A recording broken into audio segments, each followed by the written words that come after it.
10 hari setelah menyeret kopernya, meninggalkan sang istri untuk menuju apartemen wanita lain, Banyu Wirawan kembali ke rumah peninggalan mertuanya di sebuah gang dekat Kalimas.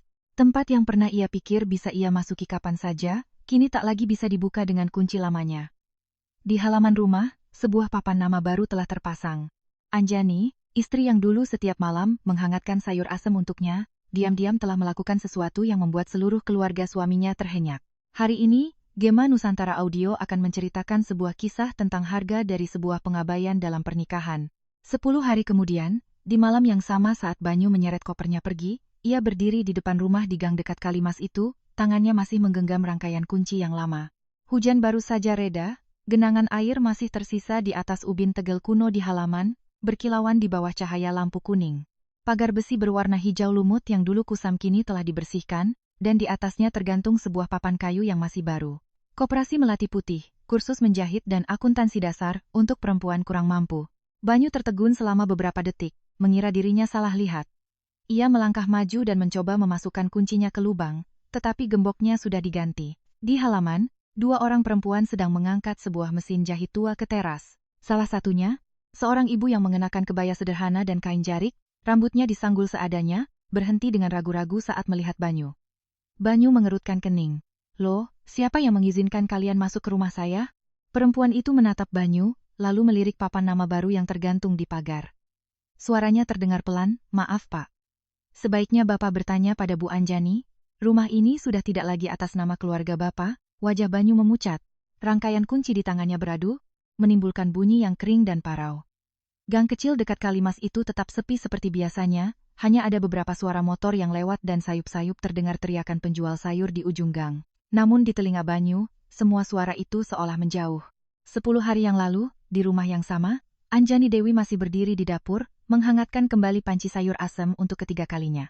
Malam itu, hujan gerimis turun, atap seng dapur berbunyi tik-tik-tik teratur. Di atas meja kayu tua, semangkuk ikan bumbu Bali sudah menghitam, sambal terasi dicobek kecil mulai mengering di permukaannya. Panci, rice cooker, yang sudah terlalu lama dalam mode warm membuat nasi di permukaannya mulai mengeras. Anjani membuka tutup panci sayur, uap panas menerpa wajahnya. Ia mengambil sendok sayur dan mengaduk pelan, potongan labu siam dan kangkung layu timbul tenggelam. Ia tak tahu lagi apakah ia menghangatkan sayur ini untuk Banyu atau untuk kebiasaannya selama 12 tahun menjadi istri. Ponsel di atas meja bergetar. Pesan dari Ibu Hartini, mertuanya, muncul di layar. "Nduk, coba diperhatikan. Laki-laki itu pulang kerja capek, di rumah harus ada nasi hangat dan sayur hangat. Jangan sampai Banyu tidak makan nanti maaknya kambuh." Anjani menatap pesan itu lama sekali. Nasi masih hangat, sayur masih hangat, hanya hati manusia yang telah mendingin entah sejak kapan. Hampir pukul 11 malam, terdengar suara rem motor di depan pagar, diikuti suara kunci dimasukkan ke lubang gembok. Banyu Wirawan masuk, kemejanya sedikit kusut, lengan bajunya tergulung asal-asalan. Tercium bau alkohol dan parfum wanita yang manis dan menyengat dari tubuhnya. Anjani berdiri di ambang pintu dapur. "Mas sudah pulang? Mau makan? Ini sayurnya sudah aku hangatkan lagi." Banyu melepas sepatunya tanpa menoleh. "Tidak usah. Aku capek. Tapi Mas belum makan apa-apa dari sore." Ia tertawa sinis, melempar kunci motor ke atas rak. "Sudah, tidak usah berakting jadi istri yang baik. Aku lelah mendengarnya." Anjani terdiam sejenak.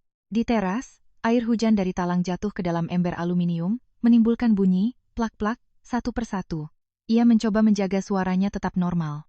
"Aku hanya bertanya, Mas mau makan atau tidak? Kenapa Mas bicaranya sekasar itu?" Banyu berbalik, matanya merah, entah karena alkohol atau amarah. "Kenapa? Kamu selalu begitu." Bertanya satu kalimat tapi rasanya seperti interogasi. "Pergi sama siapa? Makan di mana? Pulang jam berapa? Aku ini kerja seharian, sampai di rumah masih harus melihat wajah curigamu itu." Anjani melihat sehelai rambut panjang tersangkut di dekat kerah kemejanya. Bukan rambutnya. Hatinya terasa nyeri, tetapi ia tidak mengulurkan tangan untuk mengambilnya. Ada saat-saat di mana seseorang tahu kebenarannya, tapi masih berharap orang lain mau mengatakannya dengan baik-baik. Ponsel Banyu menyala, nama Rania muncul di layar. Dapur menjadi senyap. Banyu cepat-cepat mematikan ponselnya, tetapi ponsel itu bergetar lagi. Dengan kesal, ia mengangkatnya dan berjalan ke teras. Anjani berdiri di dapur. Pintu di belakang Banyu tidak tertutup rapat, jadi suaranya masih terdengar. "Aku sudah sampai rumah. Kamu tidur duluan saja, ya?" Suara Banyu melembut, lebih lembut dari caranya berbicara pada istrinya selama bertahun-tahun ini. Anjani mendengar dengan jelas panggilan kamu. Ia tidak menangis, juga tidak berlari merebut ponsel itu. Ia hanya menatap panci sayur yang mendidih pelan di atas kompor. Apinya kecil, tapi kuahnya tetap meluap ke tepi panci, jatuh ke atas kompor dan menimbulkan desis. Banyu masuk kembali dengan wajah dingin. Kamu berdiri di situ menguping lagi.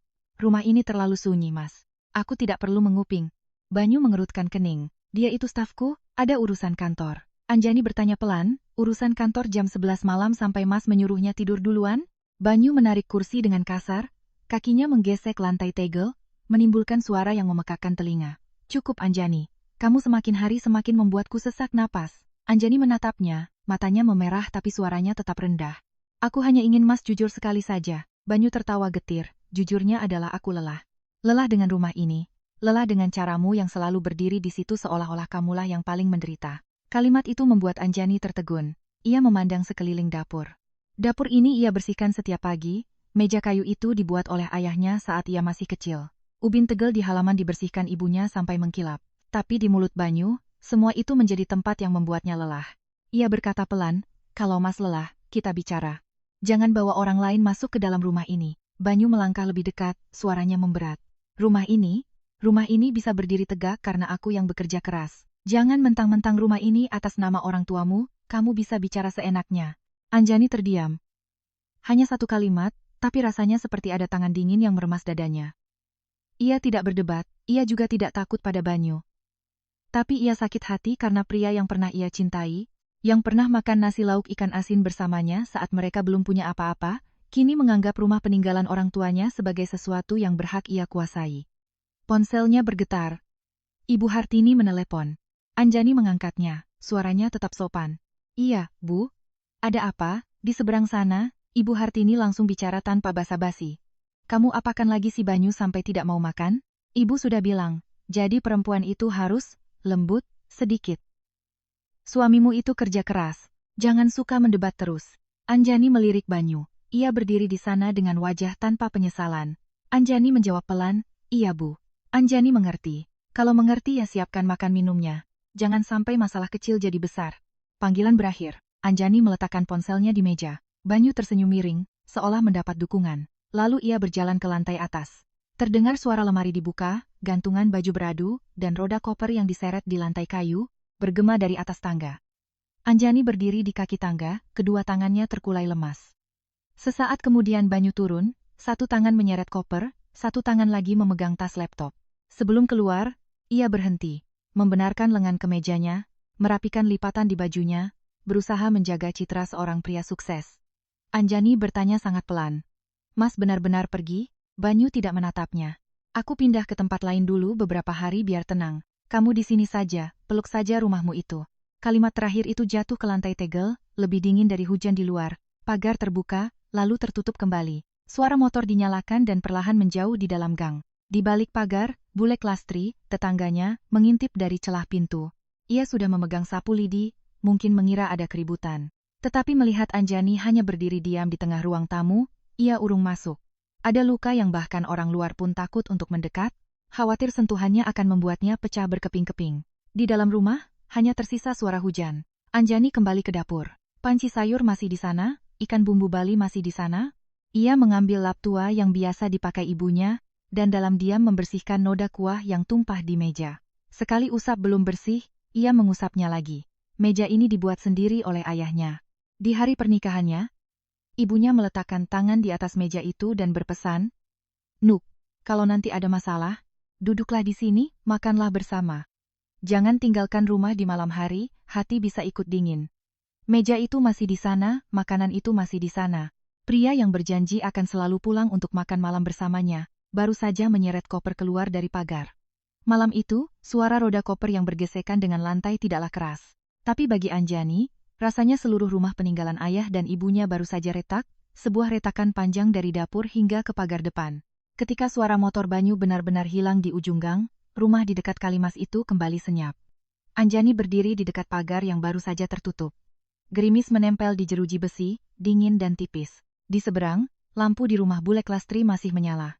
Mungkin ia mendengar pertengkaran tadi, tapi ia belum kemari. Di kampung ini, rasa peduli juga harus tahu batas. Anjani kembali ke dapur dan mematikan api di bawah panci sayur asem. Kangkungnya sudah lumat, sambal terasi mulai mengering. Ia menelungkupkan mangkuk milik Banyu yang bersih hingga terasa dingin. Ia berjalan ke ruang tengah, tempat altar kecil dengan foto kedua orang tuanya diletakkan menempel di dinding. Asap dari dupa yang lama masih menyisakan wangi cendana yang samar. Di foto, ibunya tersenyum lembut, sementara ayahnya tampak tegas, dengan kerutan di sudut mata karena seumur hidup bekerja di bawah matahari. Anjani berlutut, menarik sebuah kotak kaleng tua dari bawah altar. Kotak berwarna hijau itu catnya sudah mengelupas di keempat sudutnya, gemboknya kecil dan berkarat. Dulu saat ibunya masih hidup, beliau sering berkata, surat-surat penting taruh di bawah altar. Biar dijaga sama ayah dan ibu, siapapun yang punya niat buruk pasti akan segan. Dulu Anjani hanya tertawa mendengarnya. Malam ini, ia membuka kotak itu dengan tangan yang dingin. Di dalamnya ada sertifikat rumah, akta penyertaan modal awal di PT, logistik Tirta Sejuk, beberapa kwitansi lama, setumpuk surat yang ditulis ibunya dengan tinta biru, dan satu set proposal koperasi melati putih yang sudah diikat rapi dengan karet gelang. Anjani mengambil surat yang paling atas. Tulisan tangan ibunya sedikit miring, ada bagian yang tebal dan tipis. Anjani, Nduk, rumah ini bukan untuk mengikat seorang laki-laki. Rumah ini adalah tempatmu untuk bangkit kembali ketika hidup membuatmu terjatuh. Ia memejamkan mata. Jika ibunya masih hidup, mungkin beliau tidak akan memarahinya karena membiarkan suaminya pergi. Beliau hanya akan diam-diam masuk ke dapur, membuatkannya semangkuk bubur hangat, lalu bertanya dengan sangat pelan, "Kamu masih kuat, Nduk?" Anjani memegang sertifikat rumah. Namanya tertera jelas di lembar itu. Ini adalah rumah yang diberikan orang tuanya sebelum ia menikah, tempat yang sama di mana Banyu pernah berdiri di depan altar dan berjanji akan memperlakukannya dengan baik. Ia membuka lembaran akta penyertaan modal.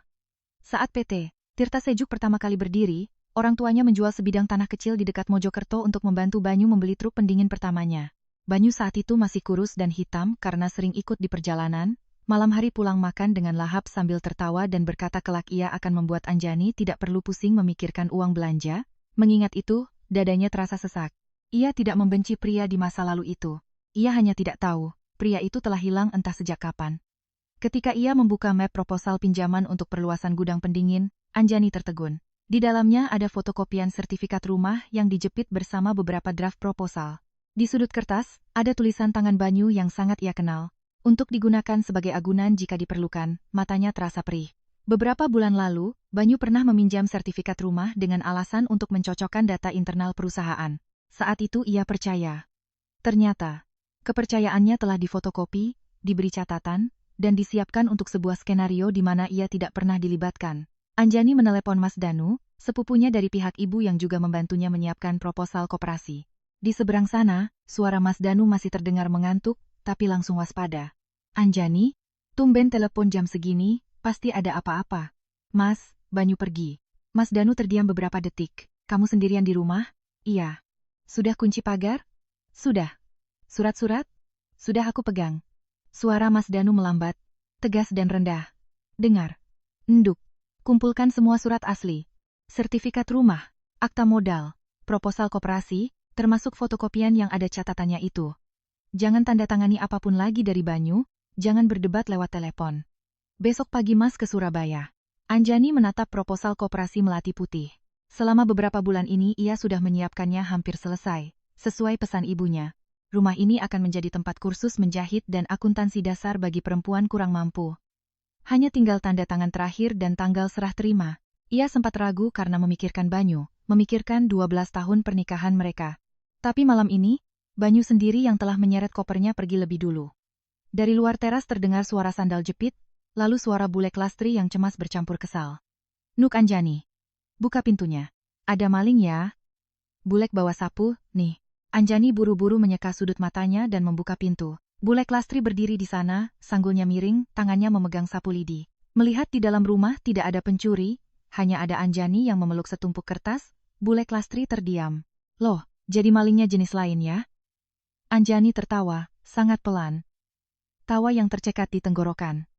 Bulek Lastri menghela napas, masuk, dan duduk di lantai tegel di sebelahnya. "Maling di jalan masih bisa diteriaki, Nduk. Maling di hati, mau teriak sekencang apapun juga tidak ada yang dengar." Bulek Lastri merogoh kantong kainnya, mengeluarkan sebungkus lontong sisa dagangannya hari itu, dan meletakkannya di meja. "Makan dulu. Sesedih apapun, jangan biarkan perut kosong. Perut lapar itu gampang bikin hati jadi lemah, Nduk." Anjani menatap lontong yang diikat dengan tali bambu itu, dan matanya tiba-tiba terasa lebih perih daripada saat dimarahi Banyu. Kasih sayang dari orang lain terkadang hanya sebesar sepotong lontong, tapi cukup untuk menopang sebuah malam yang panjang.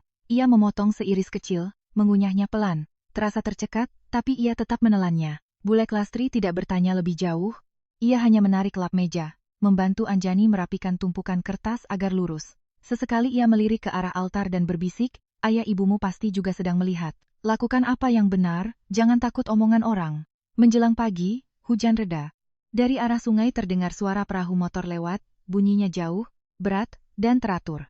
Anjani memegang ponselnya, sekali lagi membaca surat dari ibunya, lalu mengirim pesan pada Mas Danu. Hanya 5 kata, Mas, aku tanda tangani sisanya. 3 hari setelah menyeret kopernya dari rumah di gang dekat Kalimas, Banyu Wirawan masih membiarkan ponselnya tertelungkup di atas meja kaca di apartemen area Tunjungan. Ia tidak mengakuinya, tapi setiap beberapa menit ia meliriknya. Apartemen Rania berada di lantai atas, menghadap ke hamparan lampu kota. Di bawah, lalu lintas kendaraan terdengar seperti aliran air yang jauh.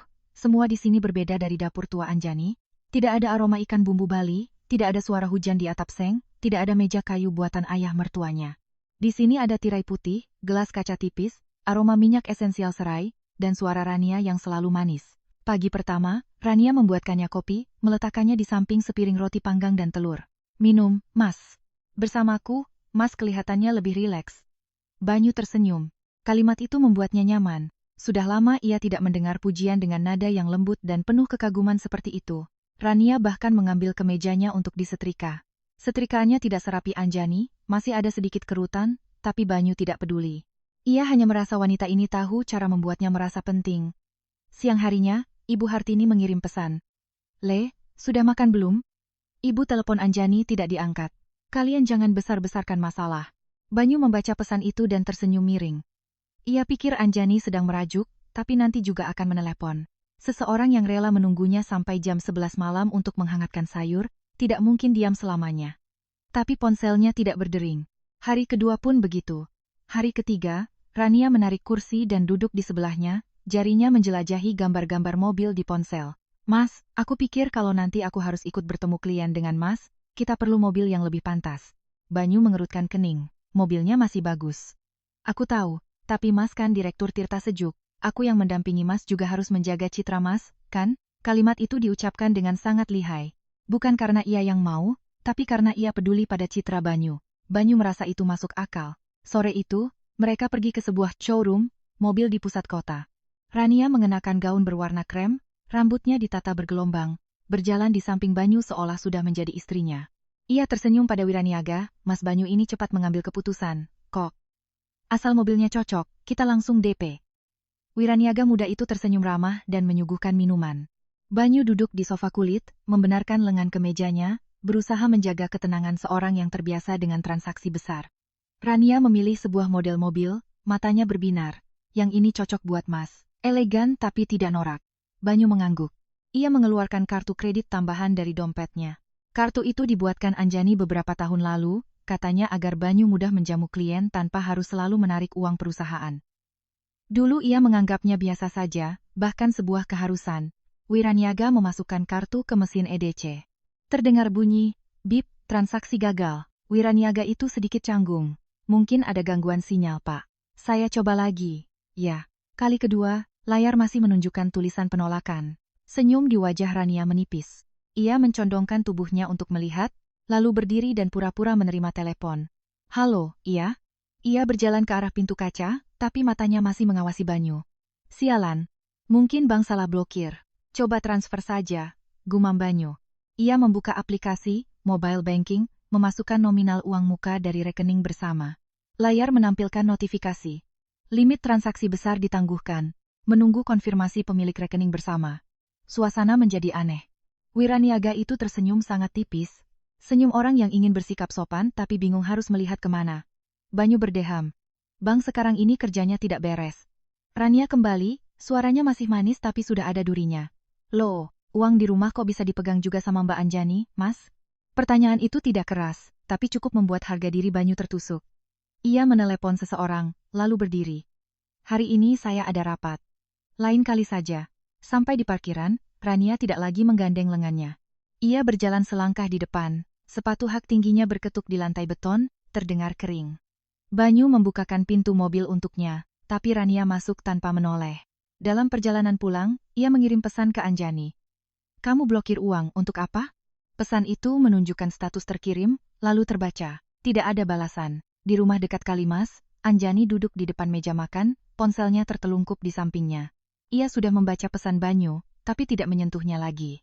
Di hadapannya ada panci berisi bubur polos yang mendidih pelan. Ia membuatnya untuk Bulek Lastri, karena tadi sore Bulek mengeluh sakit maag tapi masih memaksakan diri berjualan lontong di pasar.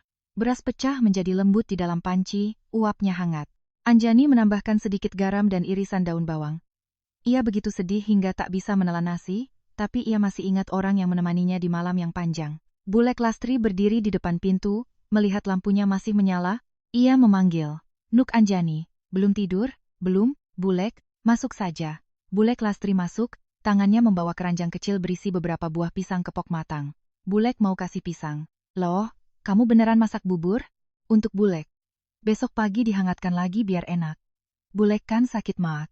Bulek Lastri menatap panci bubur, lalu menatap Anjani.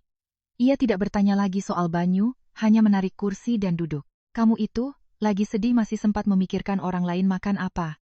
Itu yang bikin susah." Anjani tersenyum tipis. "Mungkin dengan memikirkan orang lain, aku jadi lupa di mana sakitnya, Bulek." Bulek Lastri menghela napas, lalu mencoba bercanda. "Ya sudah, kalau begitu Bulek makan 2 mangkuk, biar sakitmu berkurang banyak." Anjani tertawa sangat pelan. Tawa kecil yang jatuh di dapur tua itu seperti percikan api kecil. Pada saat yang sama, di apartemen Tunjungan, Rania berdiri di depan cermin melepas anting-antingnya. Banyu duduk di ruang tamu, ponselnya masih senyap. "Mbak Anjani tidak balas, Mas?" Suara Banyu mengeras. "Dia hanya jual mahal saja." Rania berbalik, matanya mendingin sekejap. "Mas yakin? Soalnya aku lihat dia bukan sedang jual mahal. Lebih seperti sedang merencanakan sesuatu." Banyu mengerutkan kening dan tidak menjawab.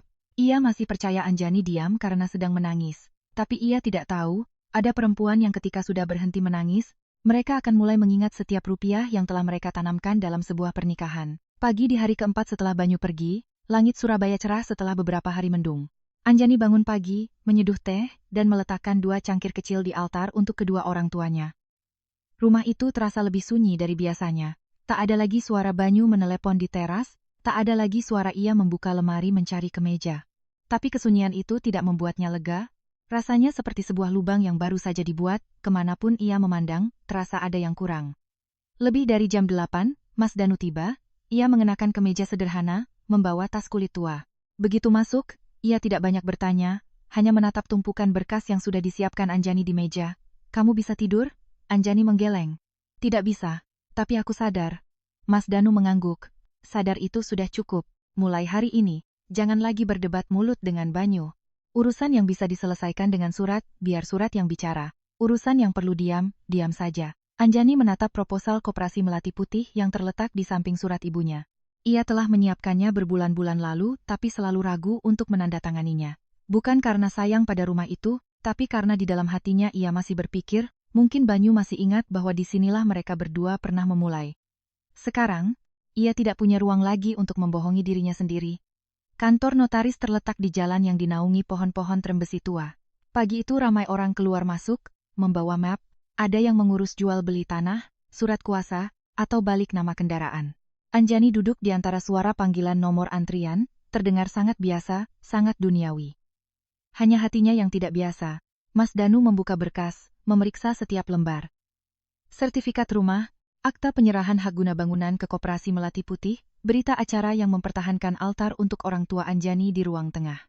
Dokumen itu menyebutkan dengan jelas bahwa rumah itu akan digunakan sebagai tempat kursus menjahit, akuntansi dasar, dan membantu perempuan kurang mampu mencari pekerjaan. Staf notaris membacakan setiap bagian dengan pelan. Saat Anjani mendengar baris, sesuai dengan wasiat dari almarhumah Ibu Retno Wulandari, tangannya sedikit bergetar. Nama ibunya tertera rapi di lembar kertas itu, seolah beliau masih duduk di sampingnya, mengawasinya menyelesaikan sebuah janji. Mas Danu menatapnya. "Anjani, kamu masih mau berhenti?" Anjani melihat keluar jendela kaca. Sinar matahari jatuh di trotoar. Seorang penjual koran berdiri berteduh di bawah pohon, memegang setumpuk koran tipis. "Hidup setiap orang punya titik di mana mereka harus berdiri sendiri," ia berkata pelan. "Tidak, Mas. Aku tanda tangani. Goresan pena pertama bergetar, yang kedua lebih mantap. Sampai di huruf terakhir, Anjani meletakkan penanya dan merasakan ada sebuah ruang kosong di dadanya.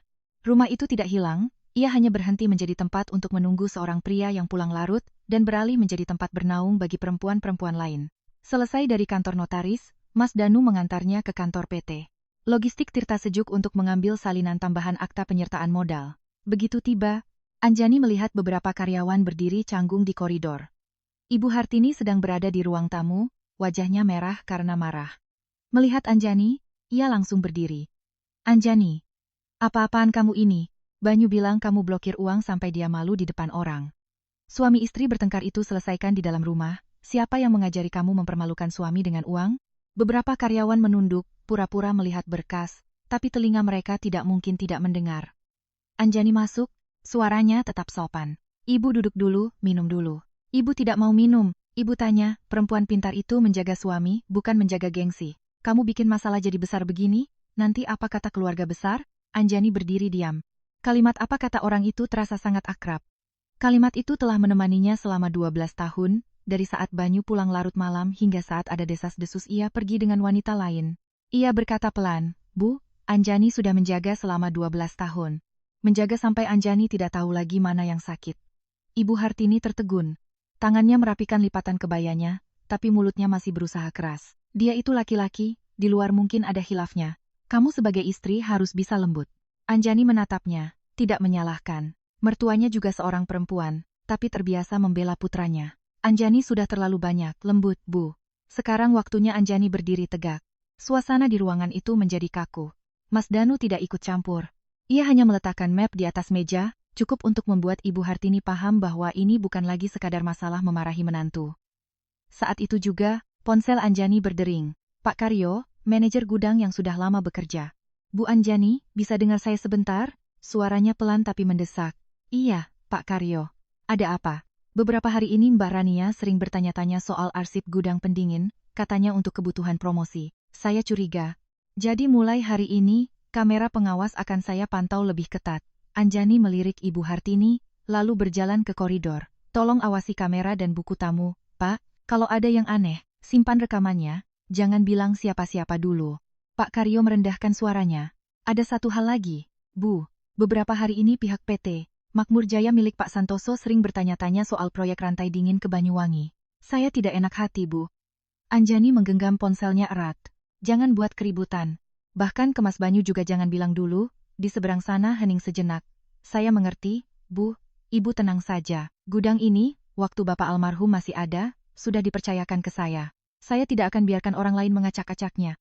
Kalimat itu membuat mata Anjani perih. Di saat orang terdekatnya meremehkannya, masih ada orang yang mengingat jasa orang tuanya dengan sebuah janji yang tulus. Sore itu, setelah meninggalkan kantor, Anjani mampir ke Pasar Pabean.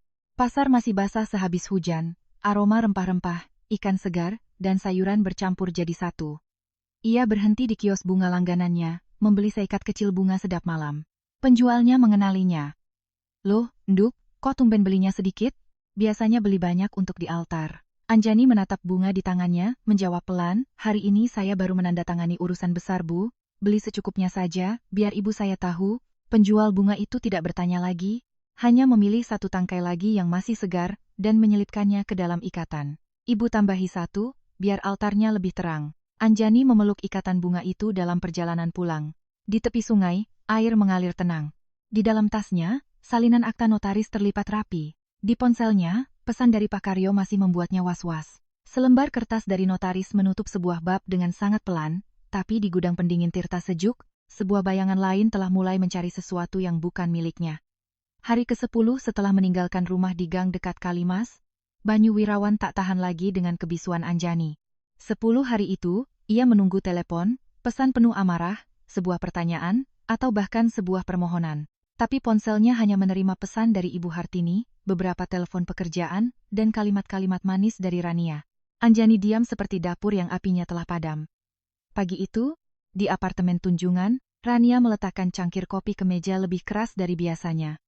Ia tak lagi tersenyum lembut seperti hari-hari pertama. Mas mau diam begini terus? Banyu, yang sedang melihat ponsel, mengangkat kepala. Diam bagaimana? Mbak Anjani memblokir uang dan tidak mengangkat telepon, dan Mas hanya duduk di sini menunggu. Mas harus tunjukkan padanya siapa yang memegang kendali. Aku tidak mau berhubungan dengan pria yang uangnya masih diatur oleh mantan istri. Dua kata mantan istri diucapkan Rania dengan sangat ringan, seolah mendorong Anjani keluar dari kehidupan Banyu bahkan sebelum surat cerai tiba. Banyu meletakkan ponselnya, wajahnya menggelap. Dia belum jadi mantan istriku. Rania sedikit terkejut, lalu tersenyum tipis. Justru karena itu Mas harus pulang dan bicara yang jelas. Rumah, surat-surat, uang, semuanya harus tuntas. Mas itu laki-laki, kalau mengalah terus, nanti dia kira Mas takut. Harga diri Banyu tersentil. Ia berdiri dan mengambil kunci mobil. Baik, aku pulang. Ibu Hartini. Mendengar putranya akan pulang ke rumah Anjani, bersikeras ikut. Ia mengenakan kebaya berwarna coklat, rambutnya disanggul rapi, tangannya membawa tas kain kecil. Di perjalanan, ia terus bergumam, ibu sudah bilang, suami istri bertengkar itu selesaikan di rumah. Dia bikin ribut soal uang begini, nanti kalau keluarga besar tahu, mau ditaruh di mana muka kita? Banyu tidak menjawab. Ia menyetir melewati jalan-jalan yang masih basah sehabis hujan, di kepalanya sudah tersusun banyak kalimat. Ia akan bertanya pada Anjani atas dasar apa memblokir kartunya. Ia akan bilang rumah ini tidak bisa seenaknya diubah. Ia akan memaksa Anjani membuka pintu dan duduk mendengarkannya sampai selesai. Tapi begitu berbelok ke gang dekat Kalimas, Banyu merasa ada yang aneh. Di depan pagar rumah, papan kayu baru tergantung rapi. Koperasi Melati Putih.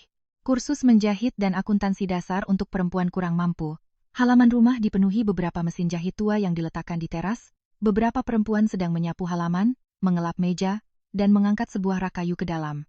Bule Lastri berdiri di tengah halaman, berkacak pinggang, menunjuk-nunjuk. Mesin itu taruh di dekat dinding saja. Sisakan jalan ke altar di tengah, jangan sampai kesenggol, ya? Banyu mengerem mendadak. Ibu Hartini menatap papan nama itu dengan wajah pucat. Ini apa-apaan? Banyu turun dari mobil, menggenggam rangkaian kuncinya dan berjalan lurus ke pagar.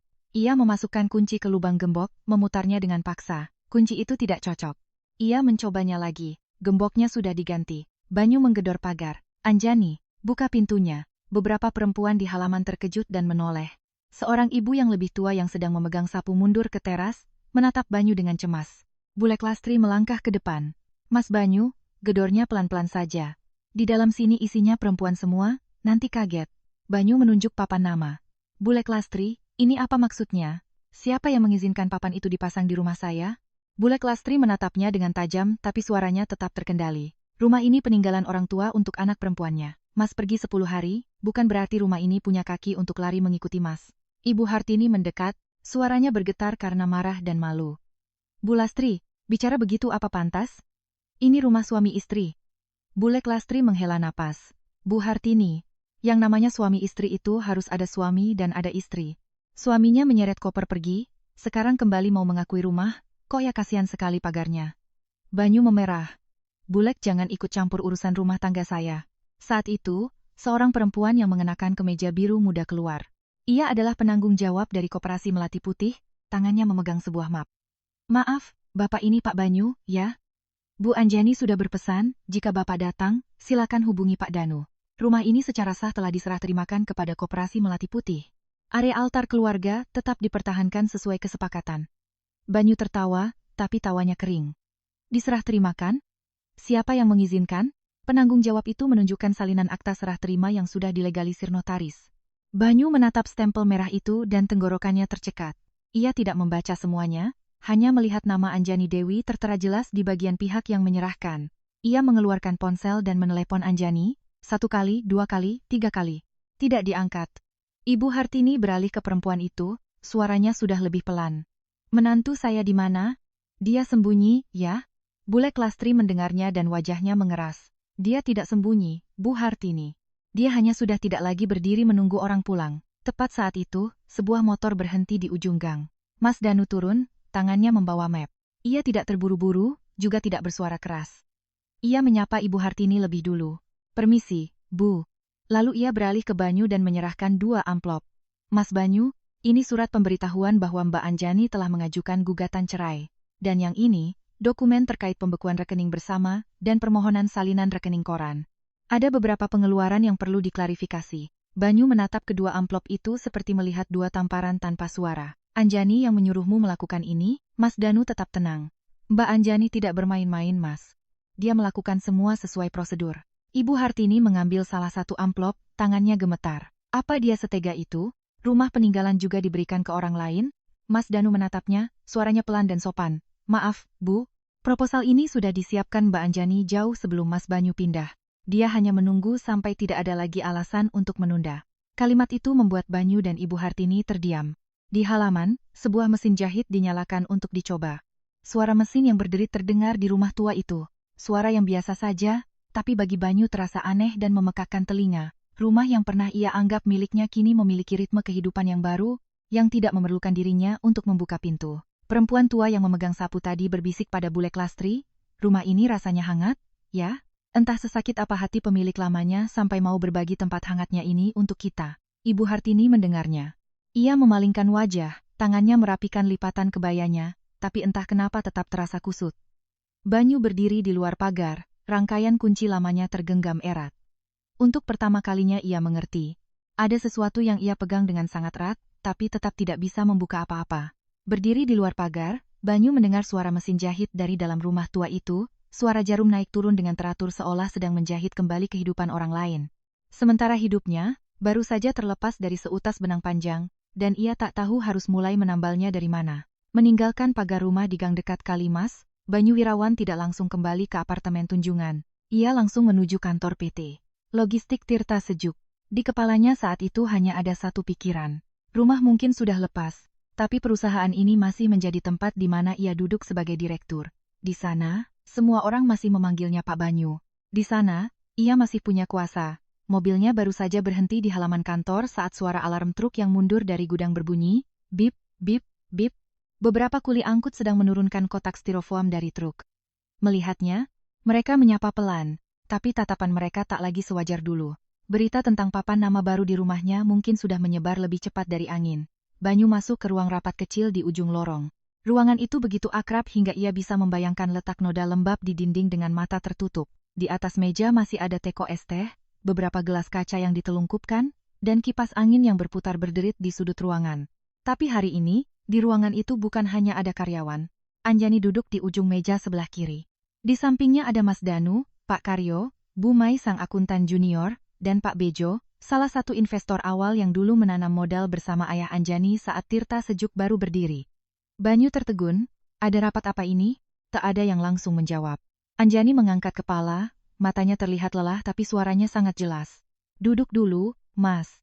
Kita perlu bicara soal perusahaan. Banyu menarik kursi. Lebih keras dari biasanya. Kamu bawa masalah rumah tangga ke sini? Rumah belum cukup? Anjani meletakkan setumpuk salinan rekening koran di hadapannya. Aku tidak membawa masalah rumah ke perusahaan. Mas yang membawa uang perusahaan keluar untuk urusan pribadi. Ruangan menjadi hening. Banyu menatap tumpukan kertas itu, lalu menatap Anjani. Apa maksudmu? Bu Mai, akuntan junior itu, menelan ludah dan membenarkan letak kacamatanya. Ia biasanya pendiam dan bicaranya pelan. Hari ini tangannya yang memegang pulpen sampai gemetar. Pak Banyu, beberapa pengeluaran ini sudah saya catat. Biaya sewa apartemen di Tunjungan, dana promosi yang diajukan oleh Mbak Rania, hadiah untuk mitra bisnis yang tidak ada fakturnya. Selama ini Bapak yang menandatangani persetujuannya langsung. Banyu menggebrak meja. Bu Mai, Anda sudah bekerja berapa lama? Sekarang Anda dengar omongan orang luar dan berbalik memeriksa saya? Bu Mai menunduk, tak berani menjawab. Pak Karyo yang duduk di seberangnya, kedua tangannya yang kapalan terkepal di atas meja. Pak Banyu, Bu Mai tidak memeriksa siapa-siapa. Buktinya ada di kertas itu. Karyawan di gudang menunggu gaji, Pak. Bukan menunggu Bapak menjaga citra. Banyu berbalik dengan geram. Pak Karyo, Anda juga? Pak Karyo menatapnya, suaranya tetap sopan tapi tegas. Saya ikut Tirta Sejuk dari zaman cuma punya satu truk pendingin bekas. Saya hormat sama Bapak, tapi saya juga hormat sama almarhum Bapak dan ibunya Bu Anjani. Uang perusahaan itu uang makannya orang banyak, bukan uang untuk sewa apartemen pribadi. Wajah Banyu memerah. Anjani tidak menyela. Ia mengambil 3 lembar kertas lain dan meletakkannya di meja, satu persatu. Pertama, kartu kredit tambahan yang aku buatkan untuk Mas sudah diblokir.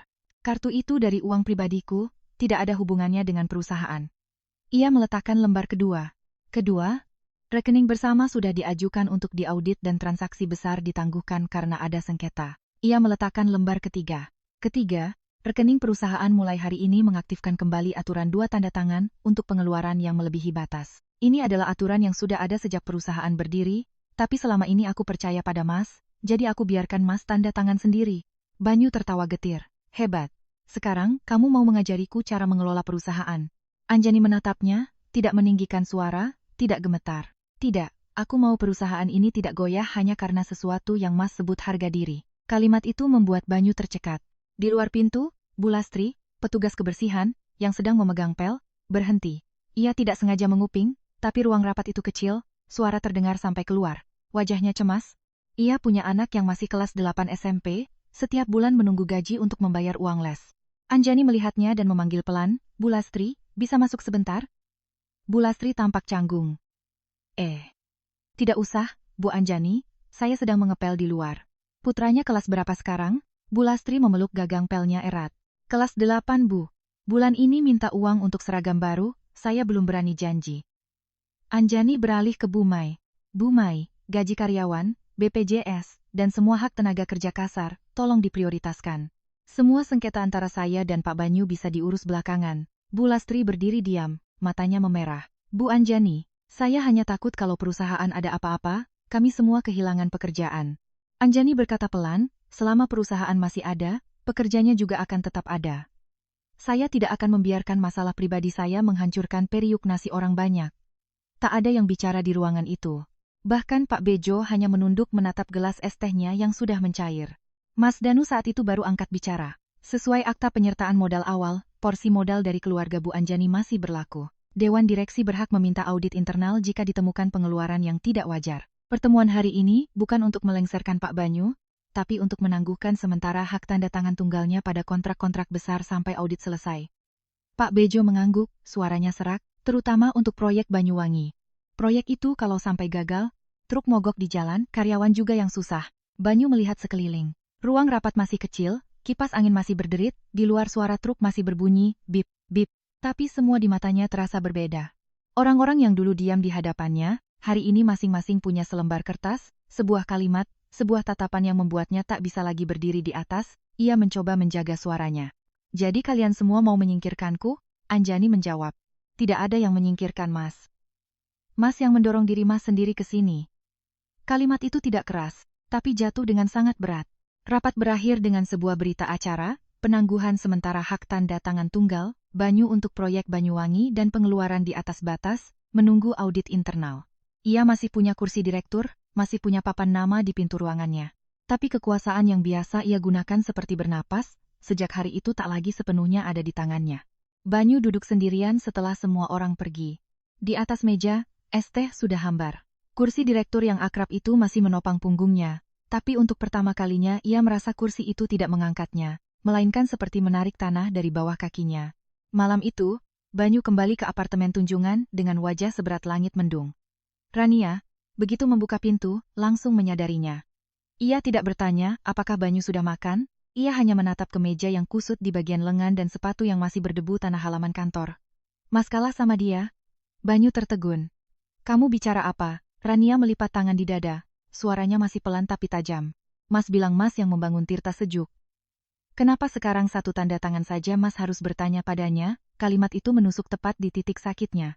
Sepanjang jalan dari kantor, Banyu mencoba meyakinkan diri bahwa rapat tadi hanya sementara, bahwa Anjani hanya berlebihan. Tapi saat Rania mengatakannya, wajahnya terasa panas. Aku masih direktur. Direktur tapi rekeningnya diaudit, kontrak besarnya ditahan, bahkan uang DP mobil saja tidak bisa digesek.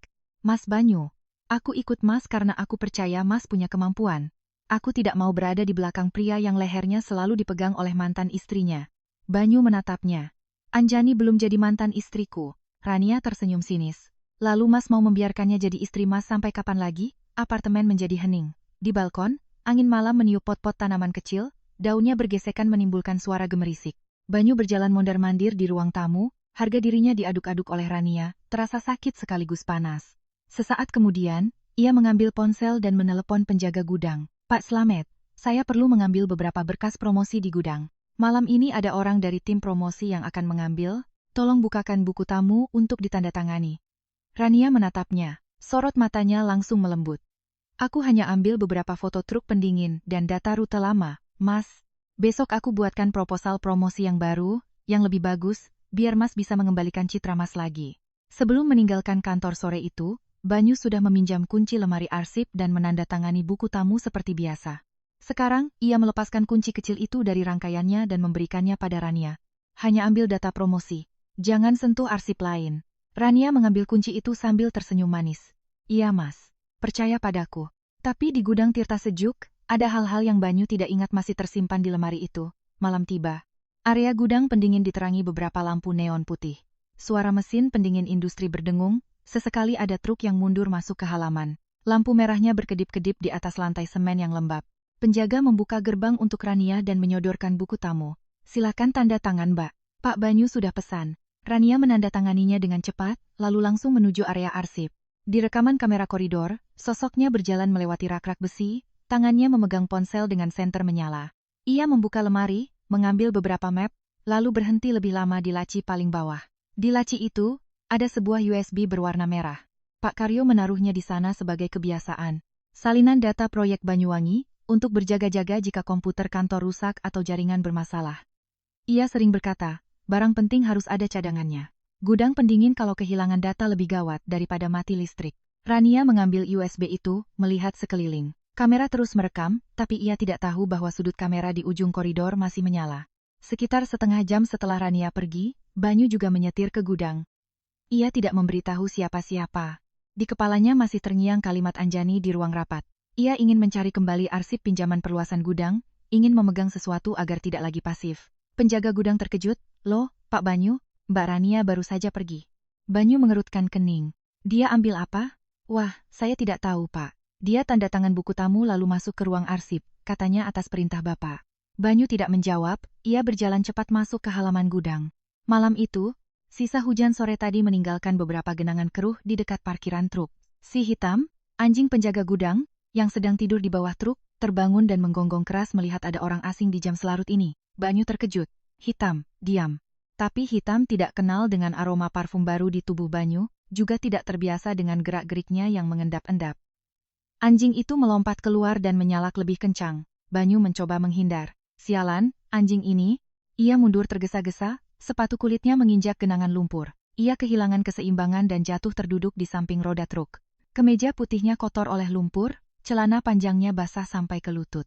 Pak Karyo berlari keluar dari pos jaga, tangannya membawa senter. Hitam, turun. Anjing itu berhenti menyalak, tapi masih menggeram.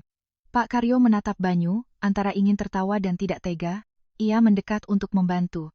Pak Banyu, dulu Bapak juga sering main lumpur sama kami. Kok sekarang genangan kecil saja sampai jatuh begitu?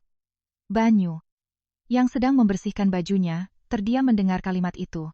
Dulu, saat Tirta Sejuk baru punya satu truk bekas, ia pernah mendorong truk mogok di tengah hujan bersama Pak Karyo. Lumpur menyiprat sampai ke wajah, tapi mereka tetap tertawa. Saat itu Anjani masih membawakan rantang berisi nasi hangat ke gudang, katanya, makan yang hangat biar tidak masuk angin. Banyu mengerjap, lalu membentak untuk menutupi perasaan kosong di hatinya. Kamu jaga saja gudang, tidak usah bicara soal masa lalu. Pak Karyo tidak menjawab. Ia memberikan lap pada Banyu, lalu melirik ke arah ruang arsip. Bapak mau cari apa? Bukan urusanmu. Banyu masuk ke dalam. Pak Karyo berdiri di luar, dan melihat pintu lemari arsip tidak tertutup rapat. Ia menunggu Banyu pergi, baru kemudian masuk untuk memeriksa.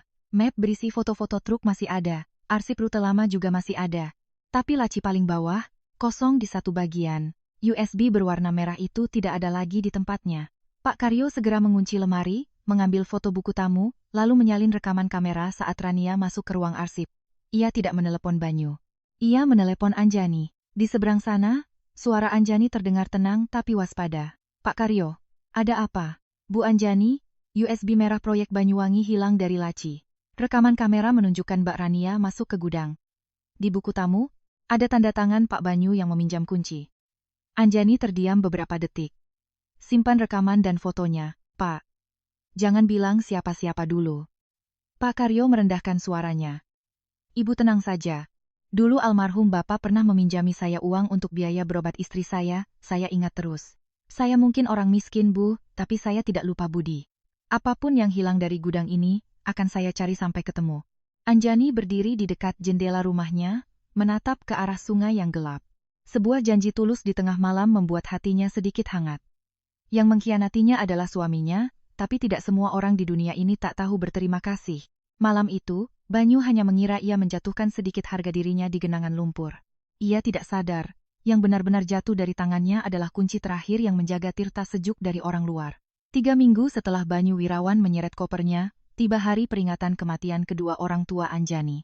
Rumah itu kini sudah bernama Koperasi Melati Putih, tapi ruang tengahnya tetap sama. Altar kecil dengan foto orang tuanya dibersihkan, sepasang vas berisi bunga sedap malam diletakkan di samping tempat dupa yang mengkilap. Di teras, mesin-mesin jahit tua ditata di pinggir dan ditutup kain agar tidak berdebu. Di halaman, angin dari arah sungai berhembus, membawa aroma air dan wangi dupa yang samar. Sejak pagi, Bulek Lastri sudah datang membantu.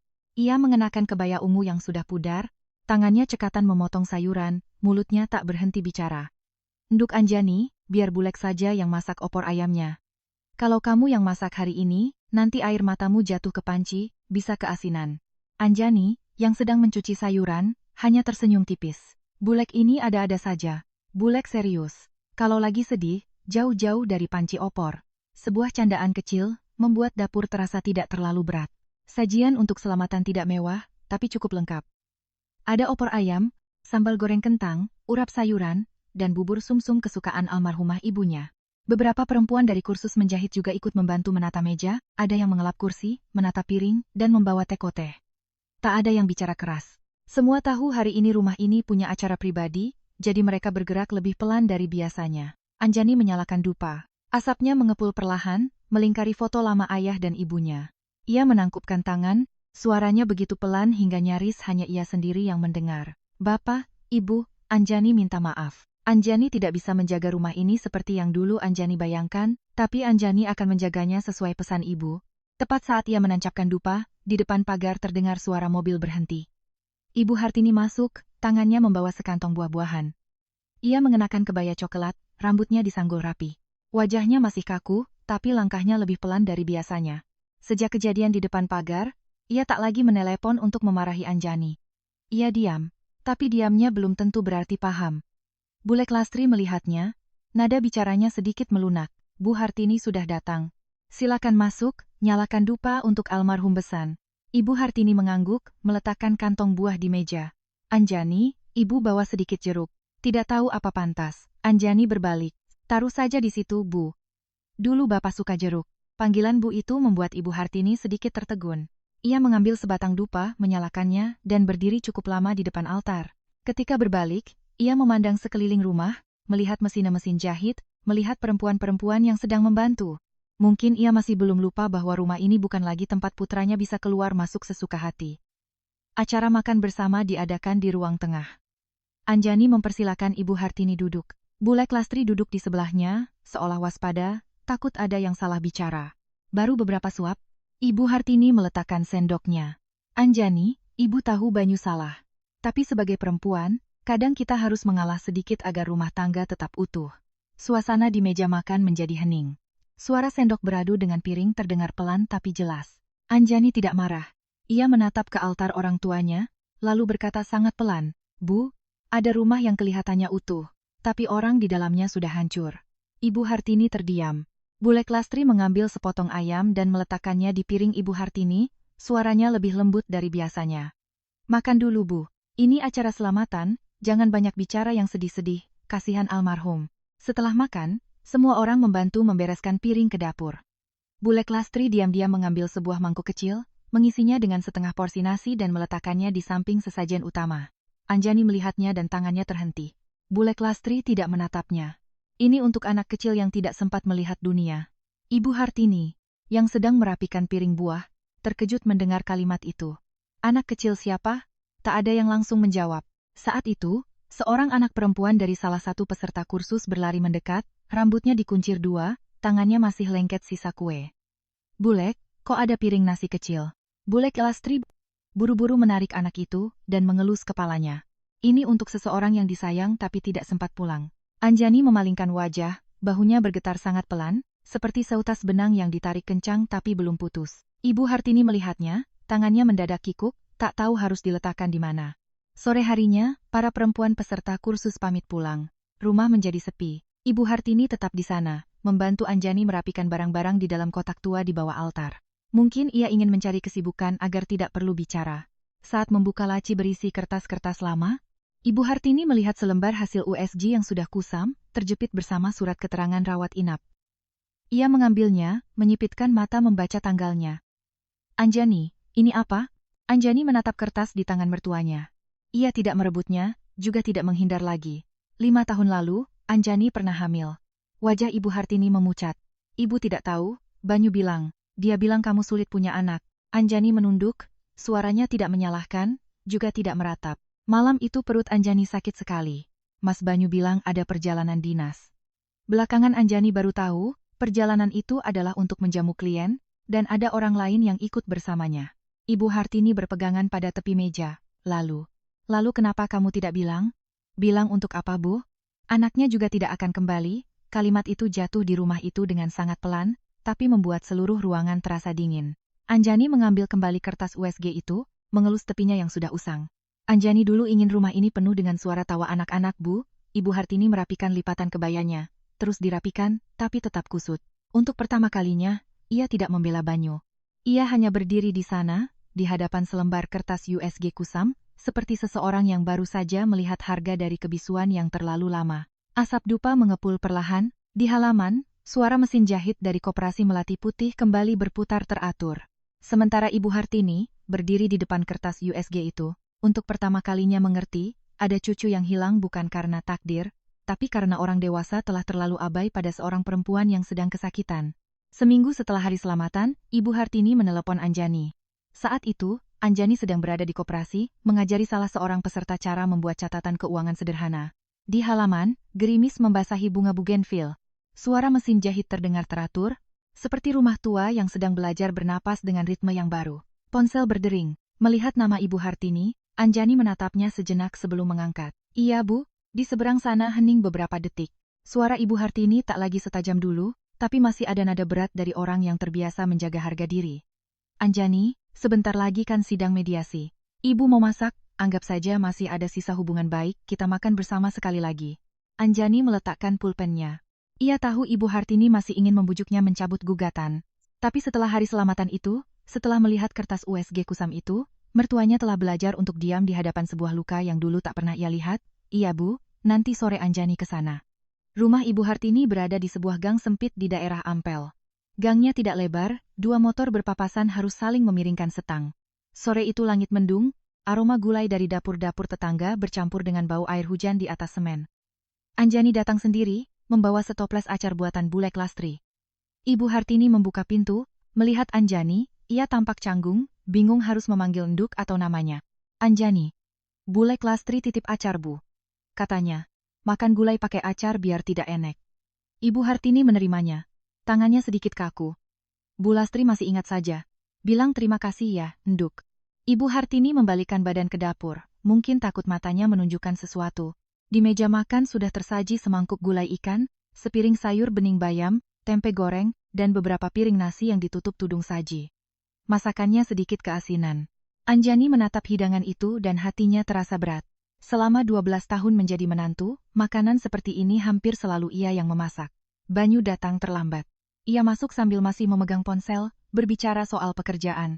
Iya, besok saya cek lagi. Jangan kirim di grup, kirim pribadi saja. Ia menutup telepon dan menatap Anjani. Pandangan mereka bertemu sekejap, lalu sama-sama beralih. Ibu Hartini memaksakan senyum. Duduk, duduk. Nanti makanannya dingin. Mereka baru saja memegang sendok saat di depan pintu terdengar suara sepatu hak tinggi. Rania masuk, rambutnya tergerai lembut, tangannya membawa sekantong kecil obat. Mas Banyu, aku bawakan obat mak. Meja makan menjadi senyap. Rania menatap Ibu Hartini dengan senyum manis yang sama. Selamat sore Tante. Bu. Rania dengar Mas Banyu bilang Tante sering sakit lutut, besok Rania belikan minyak urut, ya? Ibu Hartini tampak bingung. Duduk, nak. Anjani tidak berkata apa-apa. Ia hanya meletakkan kembali sendok dan garpunya dengan rapi di samping piring. Rania duduk di sebelah Banyu seolah itu hal yang wajar. Ia mengambil sepotong ikan dan meletakkannya di piring Banyu. Suaranya lembut, makan, mas. Nanti maaknya kambuh. Ibu Hartini melihat pemandangan itu, lalu menatap Anjani. Ada sesuatu yang begitu canggung hingga suara gerimis di luar terdengar lebih jelas. Rania beralih ke Ibu Hartini. Tante. Rania boleh panggil Ibu? Lihat Tante, jadi ingat Ibu di kampung. Ibu Hartini terdiam. Jika ini terjadi sebelumnya, mungkin hatinya akan langsung luluh. Tapi sejak melihat kertas USG tua itu, hatinya seperti tertusuk duri kecil. Anjani melihat semuanya. Ia tidak tersenyum, juga tidak bereaksi. Baru beberapa suap, Rania berkata dengan nada ringan, "Jujur ya, perempuan kalau sudah berumur itu, kadang menjaga rumah tidak sepenting menjaga agar bisa punya anak." Tangan Banyu berhenti. Ibu Hartini menjatuhkan sebutir nasi ke meja. Anjani meletakkan mangkuknya dengan sangat pelan. Ia tidak menatap Rania, ia hanya beralih ke Ibu Hartini. "Lutut ibu masih sakit?" Ibu Hartini terkejut. "Iya, kalau hujan begini kambuh." Anjani menuangkan segelas air hangat untuknya. "Minum dulu Bu, jangan makan yang terlalu asin, nanti gampang sakit." Rania, melihat Anjani tidak bereaksi, senyumnya sedikit kaku. Ia mencondongkan tubuh, tangannya diletakkan dengan lembut di atas perutnya. "Sebenarnya, aku juga baru dapat kabar baik. Kata dokter belum boleh stres, jadi aku tidak mau banyak bicara." Banyu tersedak. "Apa katamu?" Rania menatapnya, matanya berkaca-kaca dengan sangat pas. "Aku tadinya mau menunggu sampai lebih pasti baru bilang ke Mas. Tapi aku takut kalau urusan Mas dengan Mbak Anjani belum selesai, nanti anak ini lahir jadi menanggung beban." Rania membuka ponselnya, menunjukkan sebuah foto hasil pemeriksaan yang diambil terburu-buru. Ibu Hartini tidak bisa melihatnya dengan jelas, hanya membaca beberapa kata kehamilan dini, dan tangannya sudah gemetar. Dalam sekejap saat Ibu Hartini memegang ponsel itu, Anjani sempat melihat nama klinik dan beberapa angka terakhir dari kode resep di sudut kertas. Ibu Hartini antara senang dan panik. Tangannya gemetar, sendok dan garpu jatuh ke meja, menimbulkan bunyi, klang, yang kecil, tapi membuat dapur itu seolah retak lagi. Anjani tidak menatap perut Rania, juga tidak menatap Banyu. Ia berdiri, mengambil sebotol kecil minyak angin dari tasnya, dan meletakkannya di meja. "Ini minyak yang biasa ibu pakai. Masih ada sisa, ibu simpan saja." Ibu Hartini menatap botol minyak itu, matanya berkedip cepat. Anjani melanjutkan. Suaranya tenang hingga terasa menyakitkan, "Ibu makan saja." Anjani pamit dulu, nanti kalau di sini terus malah jadi tidak enak. Ia berjalan ke pintu, tak ada yang menahannya. Di luar gang, Bule Lastri berdiri di bawah teras rumah tetangga, memegang sebuah jas hujan tipis. Melihat Anjani keluar, ia menghela napas. Sudah kuduga. Makan di rumah itu hari ini bikin sesak dada, bukan bikin kenyang. Anjani menerima jas hujan itu, tersenyum sangat tipis. "Kenapa Bulek sampai ke sini?" "Bulek tidak ke sini, cuma kebetulan lewat." "Lewat tapi sudah berdiri di sini setengah jam." Kalimat itu membuat Anjani tertawa pelan, tapi matanya memerah. Bulek Lastri tidak bertanya, hanya menyampirkan jas hujan ke bahunya. Di dapur, Rania membungkuk mengambil sendok yang jatuh untuk Ibu Hartini. Ia mengira Anjani sudah jauh, jadi ia berbisik pada Banyu, "Mas selesaikan cepat. Aku tidak mau anakku lahir tapi ayahnya belum punya rumah yang jelas." Ibu Hartini mendengarnya. Ia duduk diam, tangannya diletakkan di atas botol minyak angin yang baru saja diberikan Anjani. Untuk pertama kalinya, kata-kata manis Rania tidak membuatnya iba. Kata-kata itu membuatnya merinding. Sampai di ujung gang, ponsel Anjani bergetar. Pesan dari Mas Danu muncul. "No, kode resep di kertas pemeriksaan yang dikirim Rania tidak cocok dengan sistem di klinik. Mas baru cek sepintas, belum bisa disimpulkan. Jangan bicara apa-apa dulu." Anjani membaca pesan itu, lalu memasukkan ponselnya ke saku jas hujan. Hujan masih turun rintik-rintik. Di belakangnya, di dapur rumah Ibu Hartini, terdengar tawa pelan Rania. Tapi dalam tawa itu, untuk pertama kalinya Ibu Hartini mencium bau uang, lebih pekat daripada bau cinta. 1 bulan setelah Banyu Wirawan menyeret kopernya, PT Logistik Tirta Sejuk memasuki tahap presentasi untuk tender proyek rantai dingin ke Banyuwangi. Pagi itu langit masih berkabut saat mobil perusahaan meninggalkan Surabaya. Pak Karyo duduk di belakang, memeluk teko es teh dan sekotak nasi bungkus seolah itu barang berharga. Perut lapar bikin kepala pusing. "Saya beli lebih, nanti juga pasti ada yang lapar." Bu Mai tertawa kecil. Suasana di mobil sedikit lebih cair karenanya. Hanya Banyu yang duduk di depan, kemejanya disetrika licin, lengan bajunya terus ia rapikan. Ia ingin membuktikan bahwa hari ini, ia masih memegang kendali Tirta Sejuk. Anjani duduk di dekat jendela, di tangannya ada map berisi proposal cadangan. Ia tidak banyak bicara. Sejak rapat internal itu, ia paham proyek Banyuwangi bukan sekadar kontrak, tapi gaji, BPJS, dan periuk nasi puluhan orang di gudang. Kantor koperasi di Banyuwangi terletak di pinggir jalan dengan 2 baris pohon mangga tua. Halamannya masih becek sisa hujan semalam. Beberapa petani mengenakan kemeja yang sudah pudar warnanya, duduk bersama perwakilan pembeli.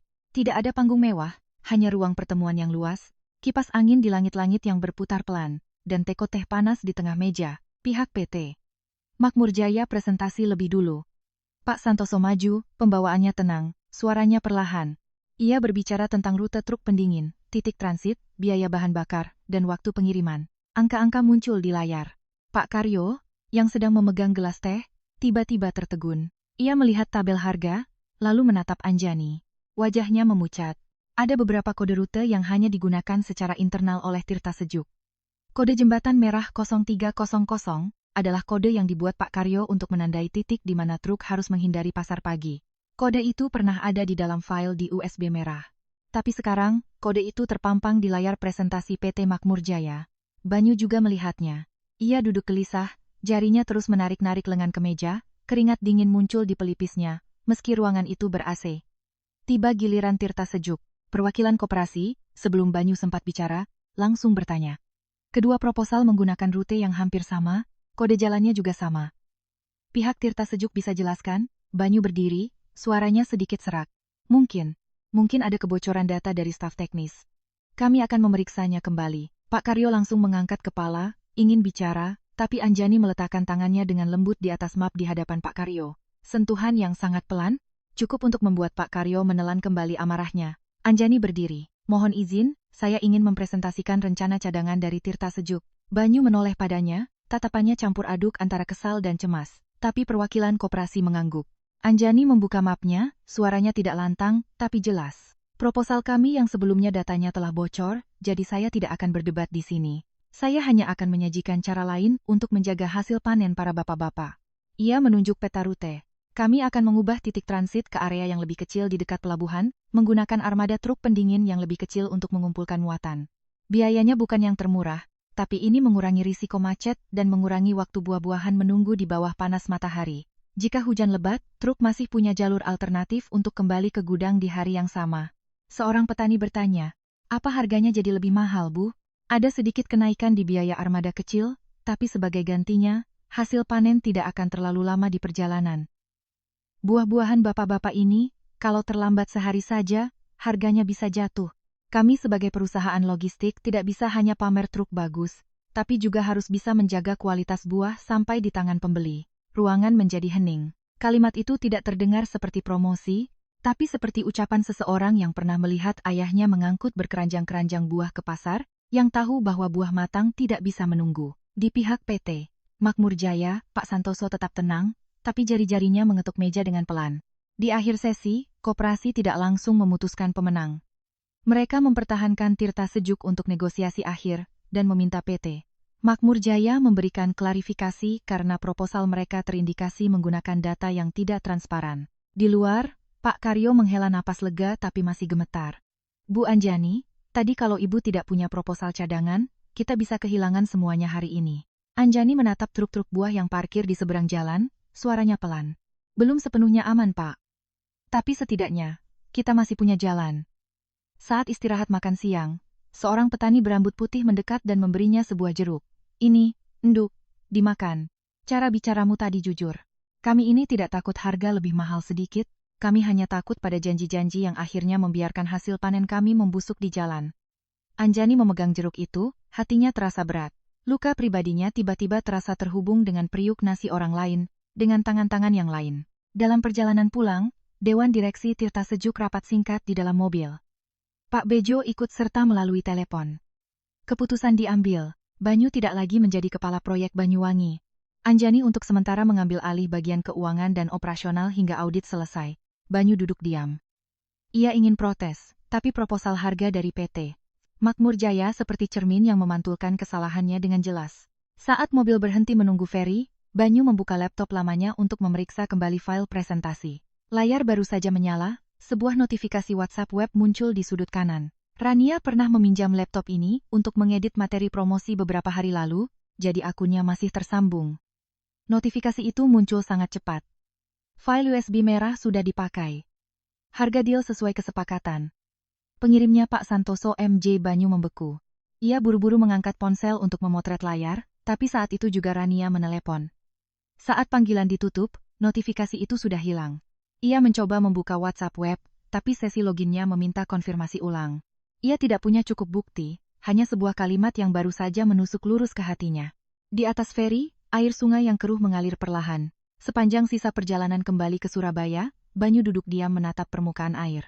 Untuk pertama kalinya ia melihat dengan jelas, istri yang pernah ia anggap hanya pelengkap di rumah, baru saja menyelamatkan barisan depan yang ia sendiri lubangi.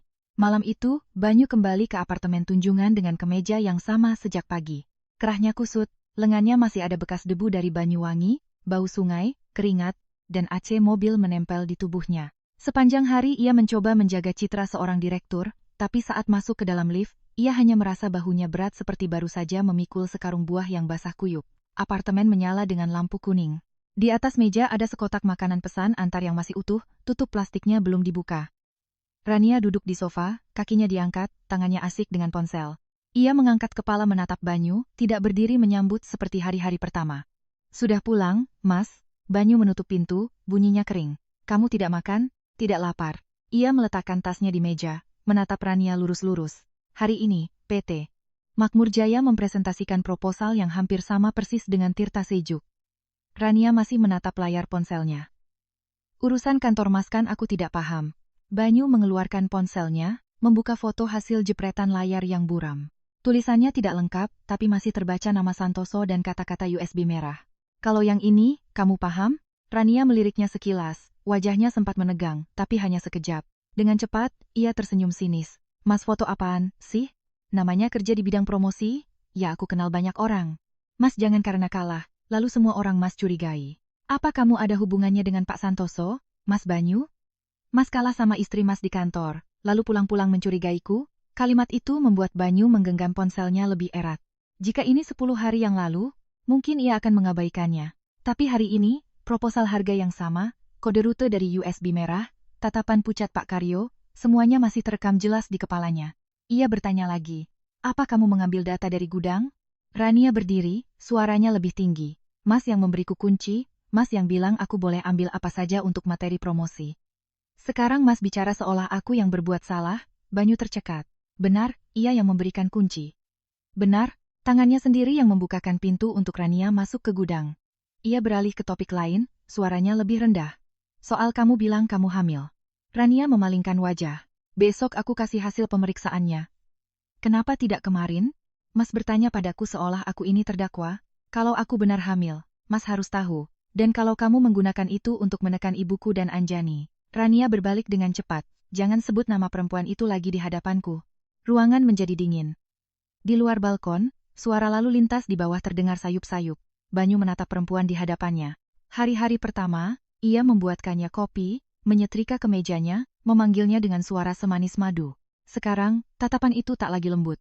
Ia berkata pelan, Anjani tidak akan diam saja. Perusahaan akan memeriksa data, kamera gudang, buku peminjaman kunci, semuanya akan dicocokkan.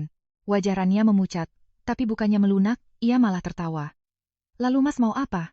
Mas bisa melindungiku? Banyu terdiam. Rania melangkah lebih dekat, setiap katanya ringan tapi tajam. Mas bilang Mas bisa menjagaku. Sekarang, satu rumah saja Mas tidak punya, uang diblokir, satu tanda tangan pun ditahan orang. Mas masih punya apa? Pertanyaan itu menghantam tepat di ruang kosong di dada Banyu. Ia menatap Rania, bibirnya bergerak tanpa suara. Aku meninggalkan rumah demi kamu. Rania menatapnya sejenak, lalu berkata dengan sangat dingin, Mas pergi karena Mas yang mau. Aku tidak pernah menyeret koper Mas keluar dari rumah itu. Banyu terpaku. Kalimat itu terlalu benar, hingga terasa sakit. Tak ada yang mendorongnya keluar dari rumah di gang dekat Kalimas. Tak ada yang memaksanya menelepon dengan suara manis di teras saat istrinya menunggu di dapur. Tak ada yang menyuruhnya memberikan kunci gudang pada Rania. Setiap langkah, ia sendiri yang memilihnya. Rania kembali ke sofa, mengambil ponselnya. Beberapa hari ini aku lelah. Sebaiknya Mas pindah dulu beberapa hari, biar aku tidak stres. Apartemen ini atas nama sewaku. Nanti kalau pemiliknya lihat Mas keluar masuk terus ada masalah, bisa repot. Banyu tertawa hambar. Jadi, kamu mengusirku. Aku hanya ingin tenang. Ia menatap kotak makanan yang dingin di meja, kemeja yang pernah ia gantung di lemari Rania, dan koper yang tergeletak di samping sofa. Dulu, ia menyeret koper itu meninggalkan rumah dengan angkuh. Kali ini, dengan koper yang sama, ia menyeretnya keluar ke koridor diiringi suara pintu yang tertutup di belakangnya. Tidak ada hujan, tapi rasa dingin merayap dari punggung hingga ke lehernya. Hampir tengah malam, Banyu menyewa sebuah kamar kos di dekat terminal Bungurasih. Kamarnya kecil, dindingnya lembab, kipas angin gantung berderit seolah mau jatuh. Ibu kos memberikan kunci sambil menatap penampilannya. Sendirian Mas? Banyu mengangguk. Tinggal sementara beberapa hari. Itu ada handuk. Kalau panas, buka saja jendela, tapi awas nyamuk. Banyu menyeret kopernya masuk ke dalam kamar yang hanya berisi kasur tipis, meja plastik, dan lampu neon putih. Ia membuka koper mencari baju ganti. Di bagian paling bawah, terlipat rapi sebuah kemeja. Anjani pernah menyetrikanya sebelum hari ia pergi. Lipatannya lurus, kerahnya kaku, kancingnya terpasang satu persatu. Saat ia mengangkatnya, sekantong kecil obat jatuh dari saku. Di bungkus obat itu, ada secari kertas yang ditempel selotip. Tulisan tangan Anjani yang rapi. Kalau maak, minum setelah makan. Jangan minum kopi pengganti nasi. Banyu duduk di tepi kasur. Kipas angin masih berderit. Di koridor, seseorang menuntun motor, suara sandal jepit bergesekan dengan lantai semen. Semua suara kehidupan yang biasa itu justru membuat kamarnya terasa semakin kosong. Tak perlu ada yang memarahinya lagi. Malam itu, di kamar kos yang panas dan pengap, Banyu tidak menangis. Tapi sekantong obat mak di telapak tangannya terasa lebih berat daripada semua teguran yang tak pernah Anjani ucapkan. 2 bulan setelah Banyu Wirawan menyeret kopernya, Anjani melangkah masuk ke koridor pengadilan agama. Pagi itu, matahari Surabaya bersinar terik. Di halaman pengadilan, beberapa pohon angsana yang bunganya telah gugur meranggas, daun-daunnya berjatuhan di atas lantai semen. Di koridor, deretan kursi plastik penuh sesak. Ada yang memeluk setumpuk berkas gugatan, ada yang menggendong anak kecil, ada yang menunduk menatap lantai seolah takut bertemu pandang dengan orang yang dikenal. Anjani datang bersama Mas Danu. Ia mengenakan blus berwarna terang, rambutnya diikat rendah. Tak ada tas mahal di tangannya, hanya sebuah map tipis. Baru di tempat ini ia menyadari, lukanya bukanlah hal yang aneh. Banyak atap rumah lain yang juga sedang runtuh. Hanya saja, setiap rumah pecah dengan suara yang berbeda. Banyu datang setelahnya, sendirian. Kemejanya lebih kusam, matanya cekung, dagunya belum tercukur bersih. Penampilannya yang dulu perlente seolah luntur oleh beberapa minggu di kamar kos yang panas dan makanan warteg. Ibu Hartini juga hadir. Ia membawa tas kain tua berisi sebotol air mineral dan sepotong roti. Melihat Banyu, ia langsung menyodorkannya. Makan dulu Le, dari pagi pasti belum makan. Banyu menggeleng. Tidak lapar Bu. Ibu Hartini memegang roti itu, bingung harus memberikannya pada siapa. Saat melihat Anjani berdiri beberapa langkah darinya, ia ingin berkata sesuatu, tapi urung. Tiba giliran mereka dipanggil. Anjani dan Banyu masuk ke ruang mediasi. Ibu Hartini meminta izin untuk duduk di belakang, tangannya masih memeluk tas kainnya.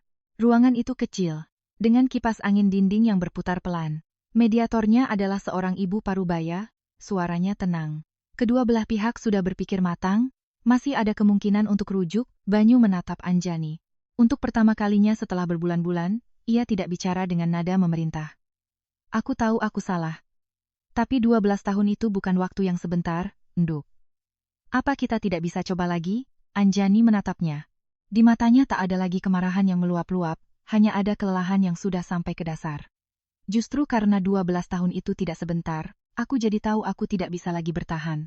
Banyu menunduk, Mas Danu meletakkan setiap berkas di atas meja. Ia tidak bicara dengan keras, hanya menjelaskan setiap poin. Rumah di gang dekat Kalimas adalah harta bawaan Anjani, telah diserah terimakan secara sah kepada Koperasi Melati Putih sebelum gugatan diajukan.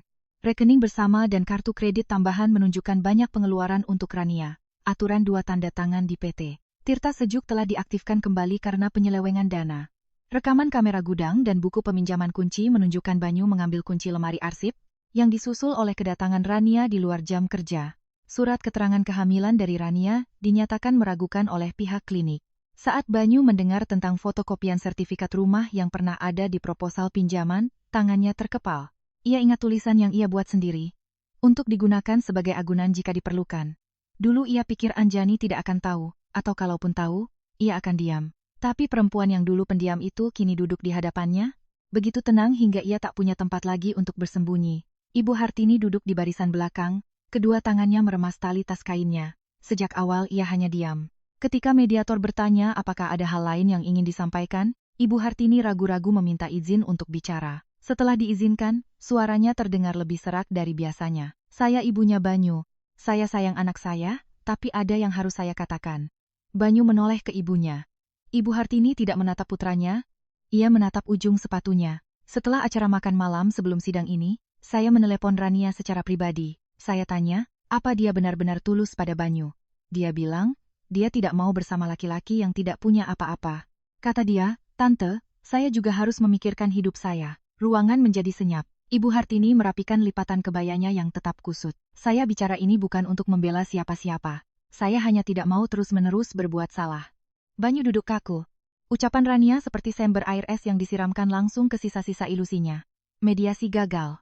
Mediator mencatat kedua belah pihak tidak lagi memiliki kemungkinan untuk bersatu. Berkas akan dilanjutkan ke tahap berikutnya. Semuanya berjalan lambat, sesuai prosedur. Tak ada teriakan, tak ada gebrakan meja. Justru kelambatan itulah yang membuat orang sadar, sebuah pernikahan di ujungnya tidak meledak, ia hanya hancur menjadi serpihan-serpihan kecil.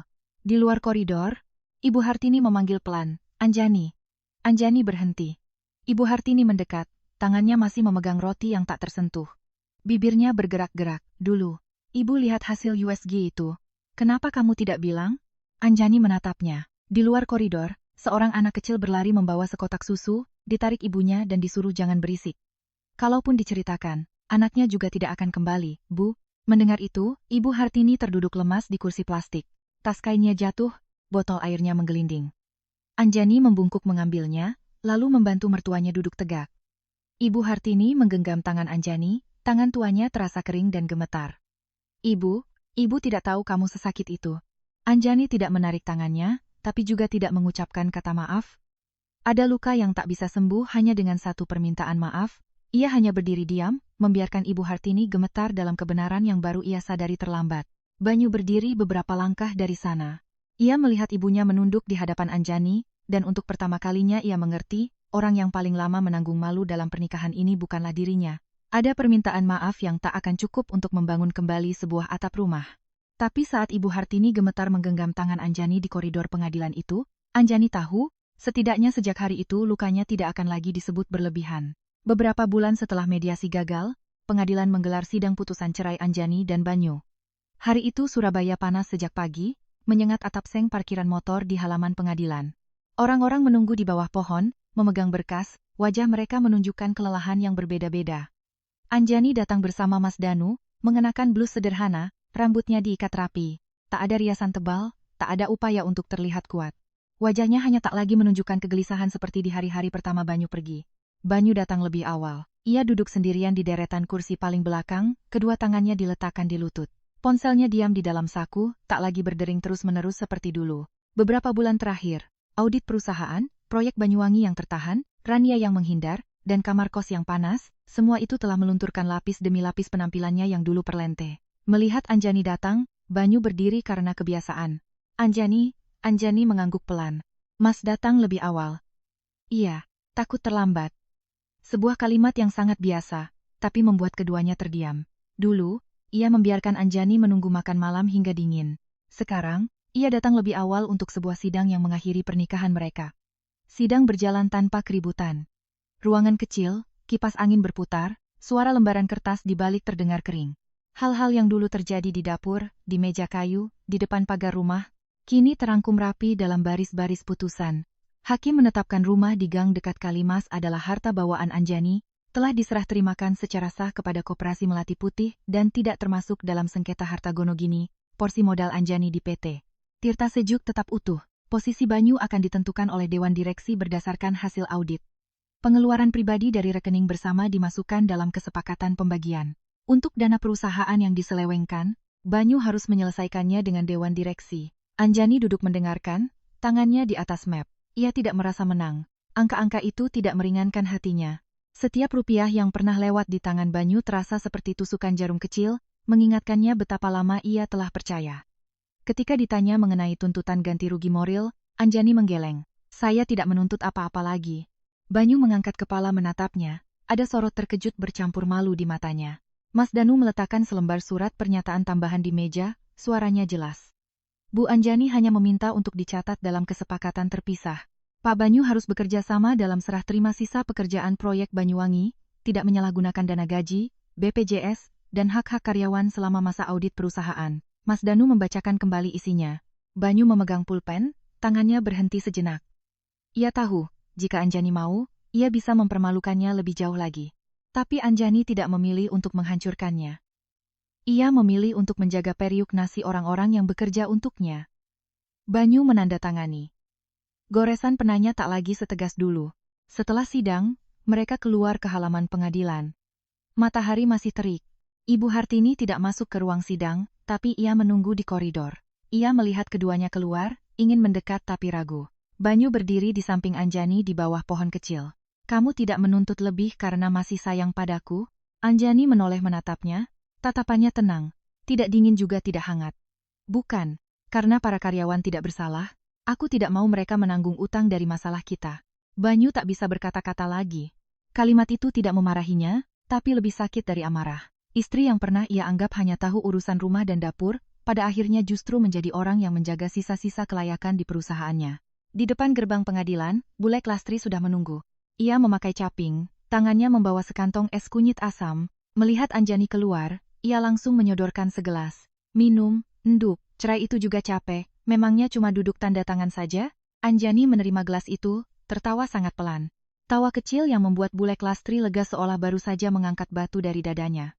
Bisa tertawa berarti masih bisa hidup. Bagus.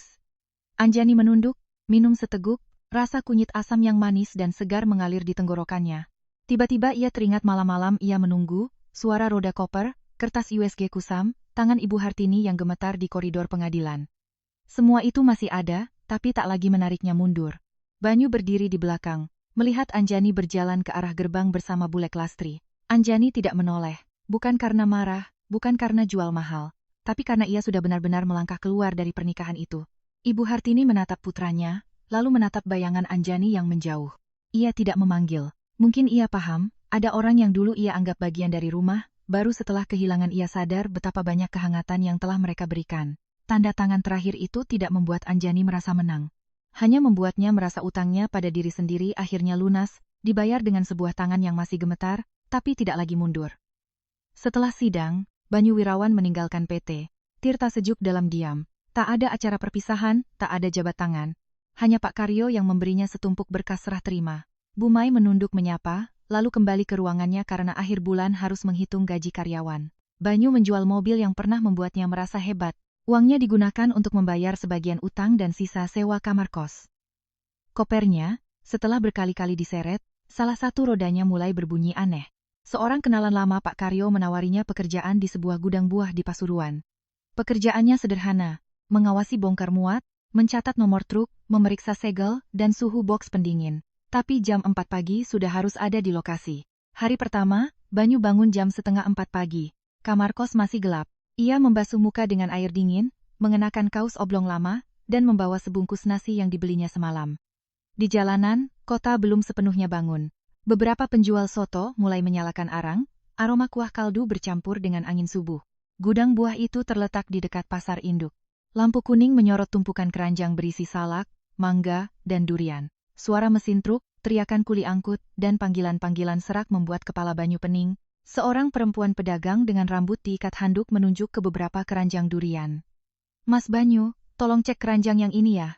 Pisahkan durian montong sama durian lokal. Banyu membungkuk, menatap buah-buah itu. Semua berduri, semua berat, semua baunya begitu menyengat, hingga ia merasa pusing. Ini duriannya kok jelek semua. Orang-orang di sekitarnya tertawa. Seorang gadis muda nyeletuk, dulu pasti tanda tangan kontraknya pakai dasi ya, Mas? Belum pernah peluk durian? Wajah Banyu memanas. Kebiasaan lamanya hampir membuatnya membentak, tapi ia menatap kedua tangannya. Tangan yang pernah menandatangani begitu banyak kontrak besar, kini kotor oleh getah durian. Ia menelan ludah. Saya belum tahu. Tolong ajari. Kalimat itu membuat gadis tadi berhenti tertawa. Ia mengambil satu buah, menunjukkan bentuk duri, tangkai, dan posturnya. Montong itu bentuknya lebih lonjong Mas, dagingnya kuning. Kalau yang lokal lebih bulat, nanti juga terbiasa. Banyu mengangguk. Untuk pertama kalinya setelah bertahun-tahun, ia belajar hal kecil tanpa punya hak untuk marah pada orang yang mengajarinya. Siang hari, ia duduk di teras belakang gudang, membuka nasi bungkus yang dibelinya di pasar. Nasi dingin dengan sepotong telur dadar tipis, beberapa iris timun, dan sedikit kecap. Baru makan setengah, ia berhenti. Tiba-tiba ia teringat semangkuk sayur asam yang pernah dihangatkan Anjani berulang kali di malam hujan. Dulu ia mengeluh rumah itu pengap. Sekarang, duduk di antara aroma durian matang dan suara mesin truk, ia baru mengerti. Memiliki seseorang yang menunggimu pulang makan malam bukanlah hal yang dimiliki semua orang. Di Surabaya, Koperasi Melati Putih membuka kelas akuntansi dasar pertama. Anjani menata beberapa meja panjang di ruang samping, memasang papan tulis, dan membagikan buku serta pulpen untuk setiap peserta. Murid-muridnya beragam, ada yang baru bercerai, ada yang suaminya sakit, ada yang kehilangan pekerjaan dari pabrik garmen. Mereka duduk sedikit canggung, menatap angka-angka seperti melihat sesuatu yang asing. Anjani bicara pelan dan mudah dimengerti. Hari ini kita belajar mencatat uang masuk dan uang keluar. Jual berapa, beli benang berapa, sisanya berapa. Tidak perlu langsung pintar. Yang penting jangan biarkan orang lain memegang buku catatan hidup kita. Para perempuan itu saling berpandangan, beberapa tersenyum malu. Bule Klastri, yang berjualan lontong di teras, nyeletuk dari luar, catat yang benar, ya. Jangan seperti saya, yang diutangi banyak orang, akhir bulan cuma ingat siapa yang senyumnya manis, lupa siapa yang masih punya utang. Satu kelas tertawa. Rumah itu terasa lebih ringan. Ibu Hartini juga datang. Ia tidak duduk di tengah, hanya diam-diam ke dapur, mencuci gelas dan merebus sepanci air wedang jahe. Saat membawanya ke depan, ia meletakkannya di sudut meja, suaranya pelan, "Anjani, ibu taruh wedangnya di sini, ya?" Anjani menatapnya, tidak menghindar. "Iya, Bu. Nanti Anjani tuangkan untuk yang lain." Ibu Hartini mengangguk, seolah diberikan sebuah tempat berdiri yang sangat kecil, tapi cukup untuk membuatnya tidak lagi gemetar. Sore itu, seorang mantan karyawati Tirta Sejuk membawa putrinya ke koperasi untuk belajar menjahit. Anak itu duduk di bawah meja sambil mewarnai, sesekali batuk pelan dan menutup mulutnya, mungkin takut ibunya khawatir. Anjani melihatnya, mengambil sebotol minyak kayu putih dari laci, membungkuk, dan mengoleskannya pelan di punggung anak itu. "Kalau batuk, bilang sama orang dewasa ya, Nak." Menyembunyikan sakit itu malah bikin ibu lebih khawatir. Anak itu mengangguk, matanya bulat. Ibu Hartini berdiri di ambang pintu dapur, menyaksikan pemandangan itu. Ia teringat kertas USG Kusam, teringat mangkuk nasi kecil di acara selamatan. Ia memalingkan wajah, menyeka matanya dengan ujung kebayanya. Malam hari, saat Banyu sedang mencatat nomor truk di gudang, ponselnya bergetar. Pesan dari Pak Karyo. "Mas, kalau sempat, besok mampir ke gudang. Tanda tangan sisa berkas serah terima. Bu Anjani tidak mempersulitmu. Kamu sendiri yang sudah cukup mempersulit dirimu." Banyu membaca pesan itu berulang kali. Tak ada makian, tak ada sindiran. Tapi setiap katanya terasa seperti meletakkan karung berat di punggungnya. Ia menatap ke arah pelataran, truk-truk pendingin menyala, aroma durian matang terbawa angin malam. Ia memegang pulpennya, melanjutkan menulis nomor truk di buku catatan, goresan penanya lebih lambat dari biasanya. Di gudang buah Pasuruan, di antara aroma durian dan suara mesin truk, Banyu untuk pertama kalinya mengerti, memulai hidup baru itu sakitnya bukan karena pekerjaannya rendah, tapi karena harus membungkuk memunguti satu persatu kepingan martabat yang pernah ia buang. Sore itu, Rania berdiri cukup lama di depan gerbang koperasi Melati Putih tanpa berani masuk. Rumah di gang dekat Kalimas yang dulu hanya ia lihat fotonya, yang pernah diceritakan Banyu sebagai rumah kita, kini sangat berbeda. Di teras ada beberapa pasang sandal jepit yang diletakkan sembarangan. Dari dalam, suara mesin jahit terdengar berirama. Beberapa perempuan duduk menunduk, berlatih menjahit lurus di atas kain perca. Ada yang sambil menjahit, mulutnya berkomat-kamit menghitung uang belanja. Rania mengenakan kemeja pudar, rambutnya diikat seadanya. Tak ada lagi gaun mewah, tak ada lagi parfum manis yang menyengat. Wajahnya kuyu. Setelah skandal proyek Banyuwangi, PT Makmur Jaya diminta klarifikasi oleh klien, dan Pak Santoso dengan cepat cuci tangan. Ia bilang hubungannya dengan Rania hanya sebatas pribadi, tak ada kaitannya dengan perusahaan.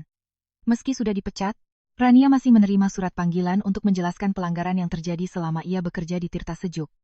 Pihak klinik juga mengonfirmasi bahwa kode resep di surat keterangan kehamilan tidak ada dalam sistem mereka. Mas Danu sudah memegang surat balasannya, dan Pak Karyo menyimpan rekaman kamera serta buku peminjaman kunci. Jalan mundur Rania tiba-tiba menyempit seperti gang sehabis hujan. Bule Klastri, yang sedang duduk di teras memisahkan beras ketan, menyipitkan mata melihatnya. "Cari siapa, Mbak?" Rania menunduk. Saya mau bertemu Mbak Anjani." Bule Klastri menatapnya dari ujung rambut hingga ujung kaki. Mulutnya ingin melontarkan kalimat pedas, tapi akhirnya ia hanya menghela napas. "Masuk saja. Di dalam orang lagi belajar, jangan berisik." Anjani sedang mengajari seorang peserta cara mencatat harga kain dan benang di buku kecil. Melihat Rania, ia berhenti, tidak terkejut, juga tidak menghindar. Ia mempersilakan Rania duduk di teras.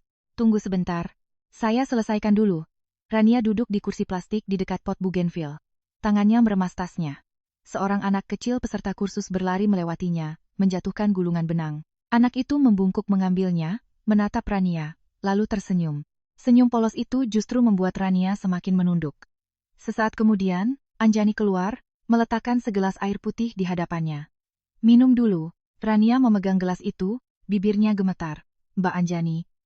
saya tahu saya salah. Anjani duduk di hadapannya. Bicaralah. Rania menelan ludah. Dulu, waktu kecil, keluarga saya punya banyak utang. Saya pernah melihat penagih utang masuk ke rumah mengambil lemari, ibu saya hanya bisa menangis.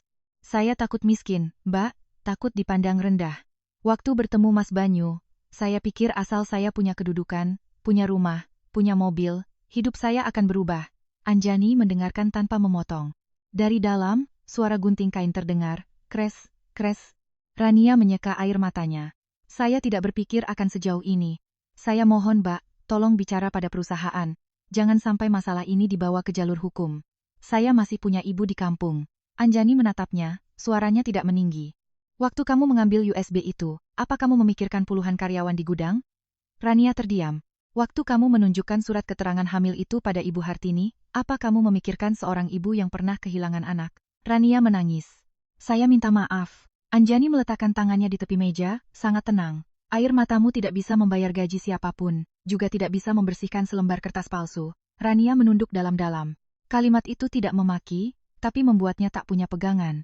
Anjani melanjutkan, saya tidak akan mempermalukanmu di depan kelas ini. Di sini, semua orang punya lukanya masing-masing, tidak ada yang datang untuk menonton orang lain dihina. Tapi berkas pelanggaranmu harus tetap diproses sesuai aturan. Serahkan apa yang bisa kamu serahkan. Kalau kamu ingin diringankan, pertama-tama kamu harus jujur.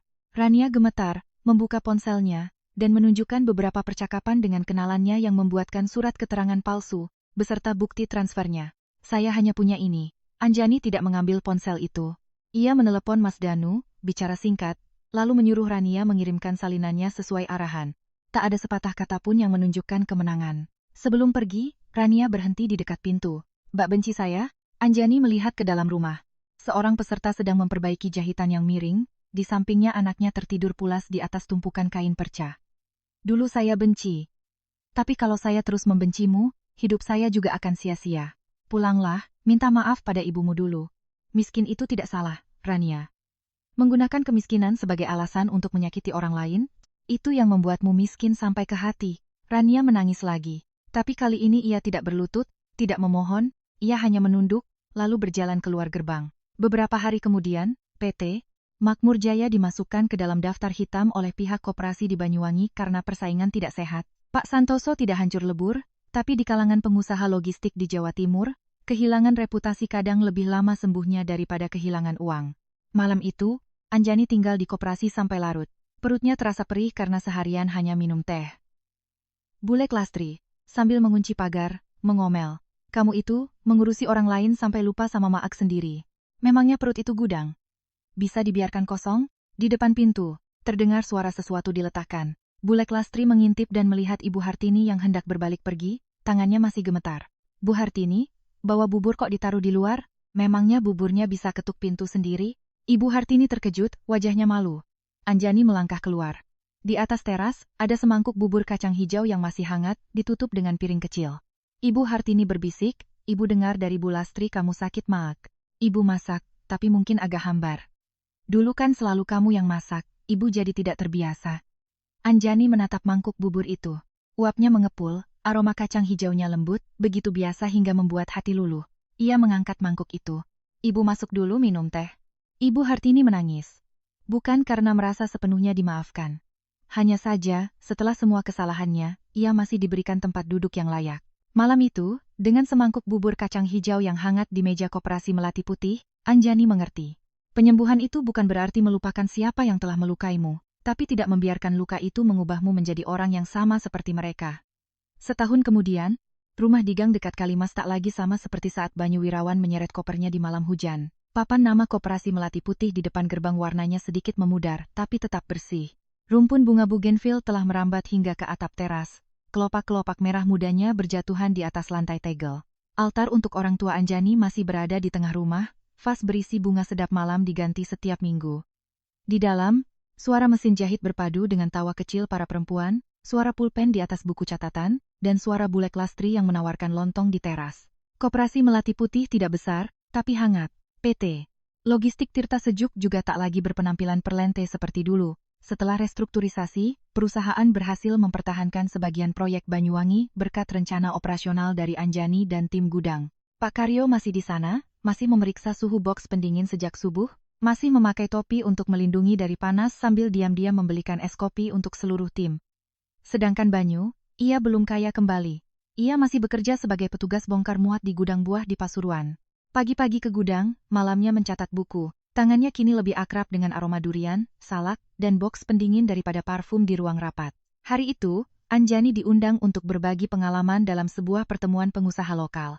Aula kecamatan tidak besar, kipas angin di langit-langit berputar pelan. Di atas meja ada teko teh panas dan sepiring kue lapis. Tak ada panggung besar, hanya beberapa baris kursi plastik yang diisi oleh beberapa pemilik gudang, perwakilan koperasi, dan beberapa perempuan lulusan koperasi Melati Putih. Banyu juga hadir, ia tidak duduk di barisan depan. Ia datang sebagai perwakilan dari gudang buah Pasuruan yang menjalin kerjasama kecil dengan Tirta Sejuk. Di bajunya tak ada lagi papan nama direktur, hanya kartu pengenal karyawan yang tergantung sedikit miring. Anjani berdiri di depan hadirin, memegang secari kertas kecil. Ia tidak menjelek-jelekkan mantan suaminya, tidak menyebut nama Rania, tidak mengubah hidupnya menjadi kisah sedih untuk dikasihani. Ia hanya berkata, seorang perempuan, ketika ia punya keahlian, punya catatan keuangannya sendiri, punya tempat berpijak walau kecil, maka sekeras apapun hidup mendorongnya, ia akan tahu dari mana harus memulai lagi. Seluruh ruangan hening. Ia melanjutkan, suaranya tulus seperti sedang berbicara di dapur tuanya. Koperasi Melati Putih tidak mengajari siapapun untuk mengalahkan siapapun, kami hanya berharap setiap orang yang datang ke sini belajar cara menjaga hidupnya sendiri. Terkadang dengan sebatang jarum, terkadang dengan sebuah buku catatan, dan terkadang hanya dengan sebuah hidangan makan malam yang tak lagi harus menunggu di dalam lemari es. Di barisan belakang, Banyu menunduk. Ia mendengar dirinya sendiri dalam setiap jeda kalimat Anjani. Tak ada yang menyebut namanya, tapi ia merasa malu. Pertemuan berakhir saat langit Surabaya menurunkan hujan. Hujan deras di atap seng koridor membuat aroma tanah basah menguap. Orang-orang berteduh sambil minum teh, makan kue lapis, berbicara tentang harga buah, tentang truk pendingin, dan tentang musim hujan yang datang lebih awal. Anjani sedang merapikan berkasnya saat Banyu mendekat. Anjani, ia menoleh. Mas mau langsung pulang ke Pasuruan? Iya, sebentar lagi mobil jalan. Ia mengeluarkan sebuah kunci lama dari dompetnya. Kunci itu warnanya sudah kusam, geriginya sedikit aus. Anjani langsung mengenalinya, itu kunci lama rumah di gang dekat Kalimas. Banyu meletakkannya di telapak tangannya. Aku menyimpannya selama setahun ini. Dulu aku pikir, dengan menyimpan kunci ini, aku masih punya jalan pulang. Anjani menatap kunci itu, tidak langsung mengambilnya. Banyu melanjutkan dengan suara rendah, sekarang aku sadar, ada pintu yang tidak dikunci dengan gembok, tapi dikunci dengan hati. Hujan di luar semakin deras, setetes air tempias ke lantai, pecah menjadi butiran kecil. Banyu menatap Anjani, kali ini di matanya tak ada lagi keinginan untuk memaksa. Aku minta maaf, aku tidak menyalahkan Rania, tidak menyalahkan ibu, juga tidak menyalahkan pekerjaan. Aku telah menganggap kesabaranmu sebagai sebuah kewajiban. Itulah kesalahan terbesar dalam hidupku. Anjani mengambil kunci itu. Rasanya dingin dan ringan, tapi membawa serta sebuah masa lalu yang panjang. Ia berkata, kalau Mas bisa berubah, itu bagus, tapi berubahlah untuk hidup Mas, bukan untuk kembali ke hidupku. Banyu mengangguk, bibirnya bergerak lalu terkatup. Mungkin untuk pertama kalinya ia mengerti, cinta yang datang terlambat bukanlah alasan bagi orang lain untuk harus membuka pintu. Sore itu di Koperasi Melati Putih, Ibu Hartini membantu melipat kain. Gerakannya lebih lambat dari para perempuan muda, tapi sangat teliti. Bule Klastri datang membawa dagangannya, meletakkan keranjang di meja, dan berkata lantang, hari ini siapa yang jahitannya miring, beli lontong saya biar tangannya lurus lagi. Para perempuan di kelas tertawa, seorang anak kecil tertidur pulas di atas tumpukan kain perca.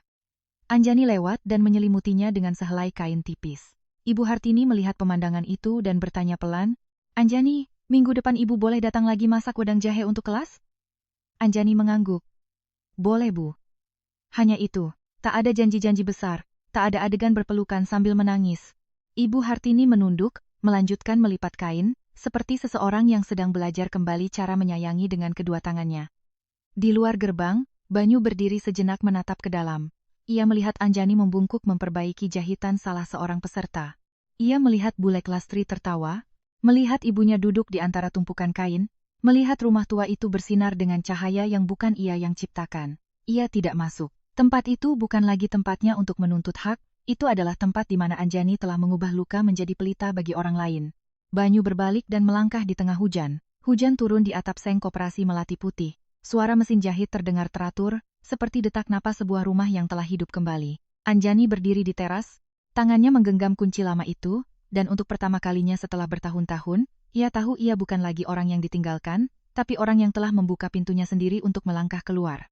Demikianlah kisah Anjani, Banyu, Ibu Hartini, dan Koperasi Melati Putih. Ada pernikahan yang hancur bukan dalam sehari, tapi retak dari setiap kali, kesabaran pasangan dianggap sebagai hal yang biasa.